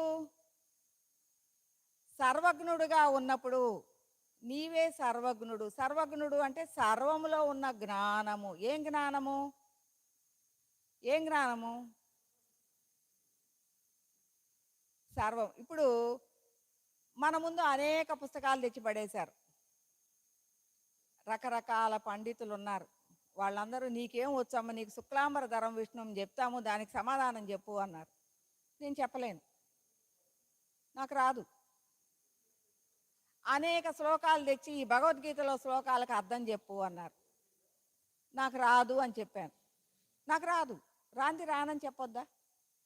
కానీ నేనేం చెప్పుకుంటున్నాను, బ్రహ్మజ్ఞాని మంజులమ్మ అని రాస్తున్నాను. ఏందంట ఈ సర్వంలో ఉన్న జ్ఞానము, సర్వజ్ఞానము? సర్వజ్ఞానం ఏమై ఉంది? ఒక పండితుడు అడిగిన దానికి నేను సమాధానం చెప్పలేను, మరి సర్వజ్ఞానిగా ఉన్నప్పుడు నేను దాని సమాధానం చెప్పాలా వద్దా? చెప్పండి. అంటే అప్పుడు నేను సర్వజ్ఞానిగా ఉన్నాను, సర్వజ్ఞుడిగా ఉన్నానా? లేనప్పుడు ఎందుకు బ్రహ్మజ్ఞానిని అని చెప్పుకుంటున్నాను? ప్రతిదానికి డిఫరెన్స్ తెలుసుకోవాలి. సర్వంలో ఉన్న జ్ఞానము అంటే ఆత్మజ్ఞానము. ఇది పాండిత్యము. నువ్వు ఒక విషయాన్ని తెలుసుకున్నప్పుడు, తెలియనప్పుడు చాలా తేలికగా చెప్తావు. ఒక ఆదిశంకర్లో ఎవరో ఒక అద్వైతము అనేది రాస్తూ ఉన్నాడంట, దానికి ఇంతలా నిఘంటువు రాస్తా ఉన్నారు. అది ఎవరన్నా రాయని, నాకైతే ఎవరు రాశారో తెలియదు. అద్వైతం గురించి, అద్వైతంలో ఉన్న అహం బ్రహ్మస్మి అనే దాని గురించి రాస్తూ ఉన్నారంట. వాళ్ళ చాకలాడి అడిగాడంట, సార్, అయ్యా, నువ్వు ఎప్పటి నుంచో రాస్తూ ఉన్నావు, ఏందయ్యా రాసి రాసి రాసి సంవత్సరాలు గడుస్తున్నాయి, ఎప్పటికి అయిపోయిద్ది అది, ఇంతలా ఓ పుస్తకం రాసి ఏందయ్యా దాని గురించి చెప్పు అంటే, ఒరే నువ్వే నేను రా అనే దానికి నేను రాస్తున్నాను, నేనే నువ్వై ఉన్నాను, నువ్వే నేనై ఉన్నాను అనేది దానికి ఎందుకయ్యా అంత రాసేది, ఒక మాటలో చెప్పొచ్చు కదా అన్నాడు. ఏం చేస్తామరా, నాకు పాండిత్యం పెరిగింది, నాలో ఉన్న పాండిత్యాన్ని పురస్కరించుకొని అనేక శ్లోకాలు ఒకదానికంటే ఒక కష్టమైనవి నా పాండిత్యాన్ని జోడించి రాస్తూ ఉన్నాను అని చెప్పాడు. అంటే ఏంటి, అతనిలో భావ ఉత్సుకత ఒక్కొక్క శ్లోకంగా వస్తూ ఉంది. దాని భావన ఏమైంది, చిట్ట చివరికి ఒక వాక్యమైంది, ఒక పదమైంది. ఆ పదాన్ని పట్టుకుంటే నీకు ఈ శ్లోకాలన్నిటి యొక్క భావన నీకు వచ్చేస్తుంది. కానీ ఆనందించేది ఏంటి, శ్లోకాలన్నీ చదివితే నీకు నాలిక పటుత్వం వచ్చేస్తుంది, కానీ ఆనందించే భావన నీకు మిగిలిందా? శ్లోకాలు చదవాలా చదవాలా, పట్టించుకోవాలా, దానికి అర్థం ప్రతిపదార్థం తెలుసుకోవాలా, దాన్ని నేను నిరంతరము చాలా ఏమంటారు టకటకటకటకటక చెప్పాలా, అందరూ మెచ్చుకోవాలా అనే విధంగా నా ఆలోచన ఉంది. కాబట్టి శ్లోకాలు బాగా పఠిస్తూ ఉన్నాను, శ్లోకాలు బాగా రాస్తూ ఉన్నాను, శ్లోకాలు బాగా శ్లోకాలు కలిపి చెప్తే మీరందరూ ఏమనుకుంటారు, అబ్బో ఈమెకు చాలా పాండిత్యం ఉంది, ఈమె బాగా చెప్తుంది, బాగా పుస్తకాలు ఈ పండితురాలే ఈమె అని చెప్తారు. ఇప్పుడు నేను ఒక శ్లోకం కూడా చెప్పలేను, ఎందుకంటే నిజంగానే నాకు రావు. కానీ భగవద్గీతలో ఒక శ్లోకం కూడా రాదు, భగవద్గీతలో టైటిల్ చూడగానే దాని మొత్తాన్ని చెప్పగలను, దానిలో ఉన్న విషయ పరిజ్ఞానాన్ని మొత్తం చెప్పగలను. ఎలా వస్తుంది అది, అవగాహన స్థితి. ఒక బ్రహ్మజ్ఞానిగా ఉన్నప్పుడు, ఇంతకుముందు వీళ్ళందరూ చెప్తారు, అమ్మ ఒక యోగి ఆత్మకథ చదివాము, మాకు పూర్తిగా అర్థం కాలేదు, కొన్ని చాప్టర్స్ అయితే అసలు వదిలేసాము, వాటిని చదవాలి అంటే కూడా మాకు భయం వచ్చేసింది, మాకు అసలు అర్థం కాలేదు, కొన్ని పదాలు అయితే అర్థమే కాలేదు. కానీ 2 సంవత్సరాలు ఆత్మజ్ఞానంలో ప్రయాణించిన తర్వాత ఇప్పుడు ఒక యోగి ఆత్మకథ చదువుతున్నాము, ప్రతి పదము కూడా, ప్రతి మాట, ప్రతి కదలిక, ప్రతి ఆలోచన కూడా అర్థమవుతుంది. అంటే యోగానందుల వారు ఎలా ఆలోచించారో ఆ ఆలోచన కూడా మనకి అర్థమవుతూ ఉంటుంది. అంటే ఆత్మజ్ఞానము అనేది దానికి అవతల నిలబడి మనకి అవగాహన ఇస్తుంది. అంటే నీకు అనేక అనుభవ జ్ఞానాల సారంగా నువ్వు అయిపోతున్నావు, నువ్వు స్వస్వరూపాత్మకంగా ఉన్నావు. స్వస్వరూపాత్మకము అంటే వాళ్ళెవరో ఒక యోగి ఆత్మకథలో పండితులు, నేనేం చేశాను, నేనేం పండితురాలిని కాదు, నాకు రాదు, కానీ నేను బ్రహ్మజ్ఞానిగా ఉన్నాను. కాబట్టి ఇక్కడ ఉన్న వాళ్ళందరూ అవగాహన చేసుకున్నది నేను అవగాహన చేసుకుని ఉన్నాను. ఎలా, నిన్న నేను చెప్పాను మీకు ఒక సూక్ష్మత్వాన్ని, నా క్లాసులకి రెగ్యులర్గా వస్తే ఆ సూక్ష్మత్వాన్ని ఎలా పట్టుకోవాలి. ఇప్పుడు నేను ఒక విషయాన్ని చెప్పబోతూ ఉన్నాను, ఒక ఆమె అక్కడ ఆలోచించింది, నేను చెప్పబోయే దానికంటే ఆమె ఆలోచించింది మిన్నగా ఉంది, అది నాకు కనెక్టివిటీకి వచ్చేసింది, నేను దాన్ని తీసుకొని చెప్పాను, నేను దాన్ని తీసుకొని చెప్పేశాను. అరే నేను అనుకున్నది అమ్మ చెప్పేసిందే అని అంటారు. ఎందుకు అంటే అది వాళ్ళ ఆలోచనే, ఆలోచన నాది కాదు, వాళ్ళ ఆలోచనే, కానీ రిసీవ్ చేసుకునే కెపాసిటీ నాకుంది. అంటే నా సహస్రారం ఎలా ఉంది, ఒక మంచి యాంటీనేలాగా తయారైపోయింది నా సహస్రారము, అన్నిటినీ రిసీవ్ చేసుకోగలిగిన సహస్రారంగా తయారైపోయింది, మంచి యాంటీనా.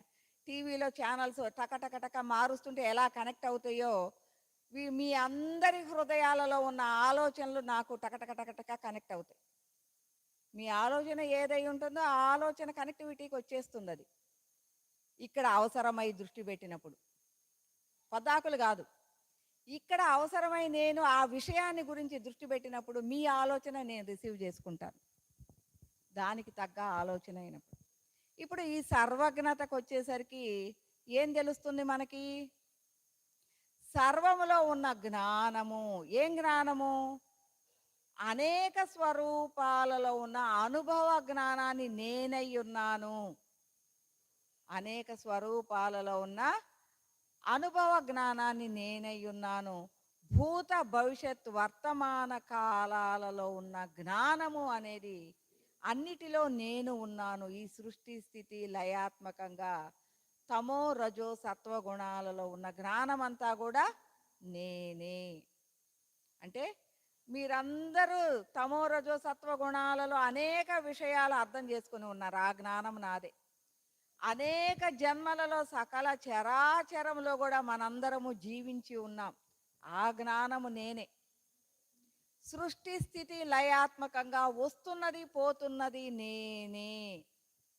అన్నిటిలో ఉండి వసిస్తున్నది నేనే అన్న అవగాహన నేను ఎప్పుడైతే ఉంటానో అది సర్వజ్ఞత.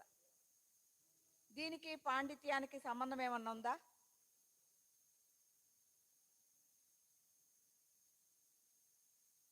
అనుభవ జ్ఞానాల సారమే జ్ఞానము అనబడుతుంది. అనుభవం ఎప్పుడు వస్తుంది? శ్లోకాన్ని పఠించినప్పుడు కాదు, శ్లోక భావన అర్థమైనప్పుడు వస్తుంది. ఆ అవగాహన వచ్చి ఆనందాన్ని మనం పొందినప్పుడు వస్తుంది. ఇది సర్వజ్ఞత. అంటే సర్వంలో ఉన్న ఆత్మస్వరూపము స్వప్రకాశంగా సర్వవ్యాపకంగా సర్వజ్ఞంగా ఎలా ఉందో మనం తెలుసుకున్నాం. మరి మనం సర్వజ్ఞంగా కావాలి అంటే మనం కూడా సర్వజ్ఞంగా కావాలిగా. పరిపూర్ణ ఆత్మస్థితిని పొందాలి అంటే మనం కూడా సర్వజ్ఞంగా కావాలిగా. అందరికీ బాగా చెమటలు పడుతున్నాయి కదా. ఇబ్బందిగా ఉందా? టైం అయిపోయిందా? చెప్పుకుందామా? రెస్ట్ తీసుకొని మధ్యాహ్నం చెప్పుకుందామా? 12:30 అయింది. ధ్యానం బయట చేస్తారా?